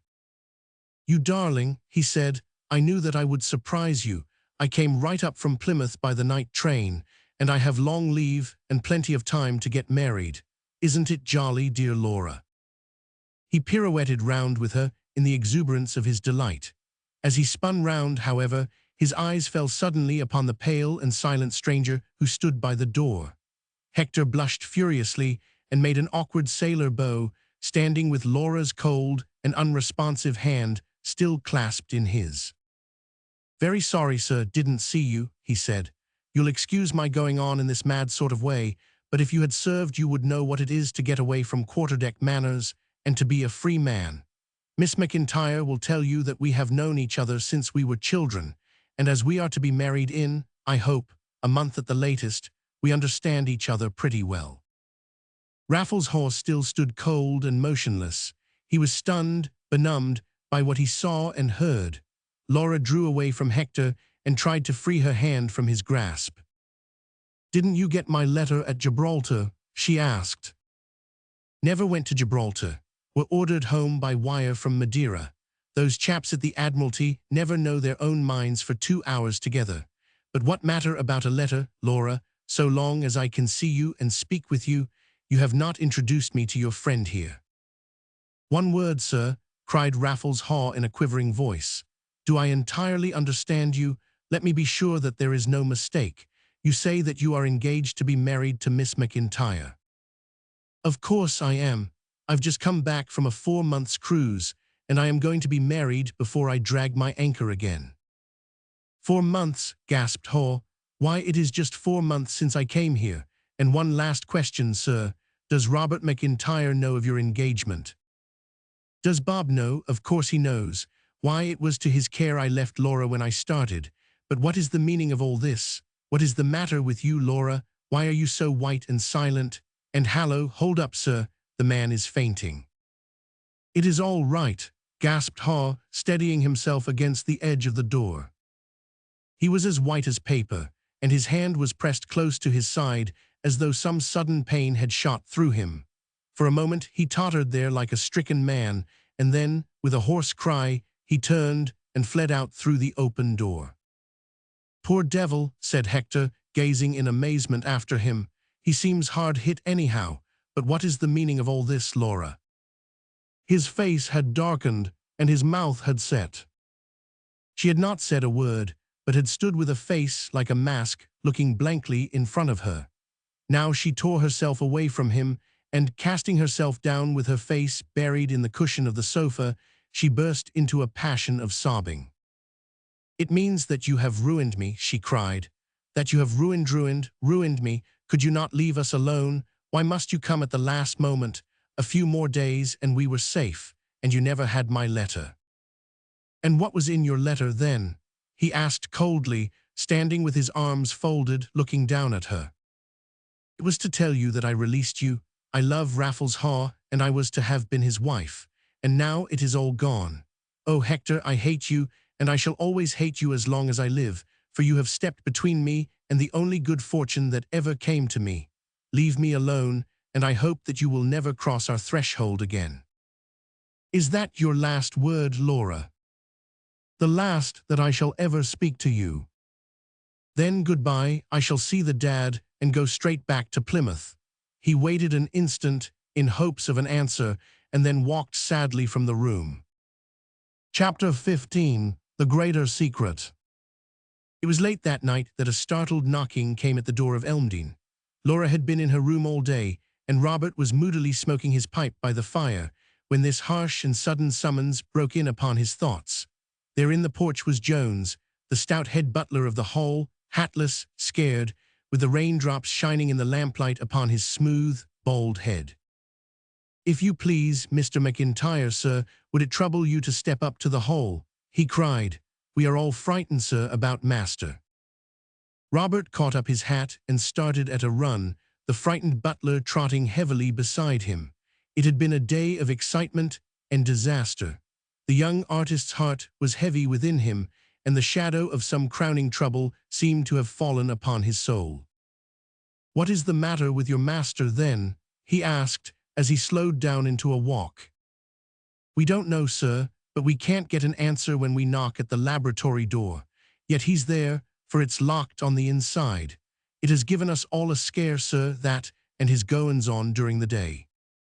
"His goings-on?" "Yes, sir, for he came back this morning like a man demented, a-talkin' to himself, and with his eyes starrin', so that it was dreadful to look at the poor dear gentleman. Then he walked about the passages a long time, and he wouldn't so much as look at his luncheon, but he went into the museum and gathered all his jewels and things and carried them into the laboratory. We don't know what he's done since then, sir, but his furnace has been a-roarin', and his big chimney spoutin' smoke like a Birmingham factory. When night came we could see his figure against the light, a-workin' and a-heaven like a man possessed. No dinner would he have, but work and work and work. Now it's all quiet and the furnace cold and no smoke from above, but we can't get no answer from him, sir, so we are scared, and Miller has gone for the police, and I came away for you." They reached the hall as the butler finished his explanation, and there outside the laboratory door stood the little knot of footmen and ostlers, while the village policeman, who had just arrived, was holding his bullseye to the keyhole and endeavoring to peep through. "The key is half-turned," he said. "I can't see nothing except just the light." "Here's Mr. McIntyre," cried half a dozen voices as Robert came forward. "We'll have to beat the door in, sir," said the policeman. "We can't get any sort of answer, and there's something wrong." Twice and thrice they threw their united weights against it, until at last, with a sharp snap, the lock broke, and they crowded into the narrow passage. The inner door was ajar, and the laboratory lay before them. In the center was an enormous heap of fluffy gray ash, reaching up halfway to the ceiling. Beside it was another heap, much smaller, of some brilliant scintillating dust, which shimmered brightly in the rays of the electric light. All round was a bewildering chaos of broken jars, shattered bottles, cracked machinery, and tangled wires, all bent and draggled. And there in the midst of this universal ruin, leaning back in his chair with his hands clasped upon his lap, and the easy pose of one who rests after hard work safely carried through, sat Raffles Haw, the master of the house, and the richest of mankind, with the pallor of death upon his face. So easily he sat, and so naturally, with such a serene expression upon his features, that it was not until they raised him, and touched his cold and rigid limbs, that they could realize that he had indeed passed away. Reverently and slowly they bore him to his room, for he was beloved by all who had served him. Robert alone lingered with the policeman in the laboratory. Like a man in a dream he wandered about, marveling at the universal destruction. A large broad-headed hammer lay upon the ground, and with this Haw had apparently set himself to destroy all his apparatus, having first used his electrical machines to reduce to prottle all the stock of gold which he had accumulated. The treasure room which had so dazzled Robert consisted now of merely 4 bare walls, while the gleaming dust upon the floor proclaimed the fate of that magnificent collection of gems which had alone amounted to a royal fortune. Of all the machinery, no single piece remained intact, and even the glass table was shattered into 3 pieces. Strenuously earnest must have been the work which Raffles Haw had done that day. And suddenly Robert thought of the secret which had been treasured in the casket within the iron-clamped box. It was to tell him the one last essential link which would make his knowledge of the process complete. Was it still there? Thrilling all over, he opened the great chest and drew out the ivory box. It was locked, but the key was in it. He turned it and threw open the lid. There was a white slip of paper with his own name written upon it. With trembling fingers he unfolded it. Was he the heir to the riches of El Dorado, or was he destined to be a poor, struggling artist? The note was dated that very evening and ran in this way: "My dear Robert, my secret shall never be used again. I cannot tell you how I thank heaven that I did not entirely confide it to you, for I should have been handing over an inheritance of misery, both to yourself and others. For myself, I have hardly had a happy moment since I discovered it. This I could have borne had I been able to feel that I was doing good, but alas, the only effect of my attempts has been to turn workers into idlers, contented men into greedy parasites, and worst of all, true, pure women into deceivers and hypocrites. If this is the effect of my interference on a small scale, I cannot hope for anything better were I to carry out the plans which we have so often discussed. The schemes of my life have all turned to nothing. For myself, you shall never see me again. I shall go back to the student life from which I emerged. There, at least, if I can do little good, I can do no harm. It is my wish that such valuables as remain in the hall should be sold, and the proceeds divided amidst all the charities of Birmingham. I shall leave tonight if I am well enough, but I have been much troubled all day by a stabbing pain in my side. It is as if wealth were as bad for health as it is for peace of mind. Goodbye, Robert, and may you never have as sad a heart as I have tonight. Yours very truly, Raffles Haw." "Was it suicide, sir? Was it suicide?" broke in the policeman as Robert put the note in his pocket. "No," he answered, "I think it was a broken heart." And so the wonders of the new hall were all dismantled. The carvings and the gold, the books and the pictures, and many a struggling man or woman who had heard nothing of Raffles Haw during his life had cause to bless him after his death. The house has been bought by a company now, who have turned it into a hydropathic establishment, and of all the folk who frequent it in search of health or of pleasure, there are few who know the strange story which is connected with it. The blight which Haw's wealth cast around it seemed to last even after his death. Old McIntyre still raves in the county lunatic asylum and treasures up old scraps of wood and metal under the impression that they are all ingots of gold. Robert McIntyre is a moody and irritable man, forever pursuing a quest which will always evade him. His art is forgotten, and he spends his whole small income upon chemical and electrical appliances, with which he vainly seeks to rediscover that one hidden link. His sister keeps house for him, a silent and brooding woman, still queenly and beautiful, but of a bitter, dissatisfied mind. Of late, however, she has devoted herself to charity and has been of so much help to Mr. Spurling's new curate that it is thought that he may be tempted to secure her assistance forever. So runs the gossip of the village, and in small places such gossip is seldom wrong. As to Hector Spurling, he is still in Her Majesty's service, and seems inclined to abide by his father's wise advice, that he should not think of marrying until he was a commander. It is possible that of all who were brought within the spell of Raffles Haw, he was the only one who had occasion to bless it.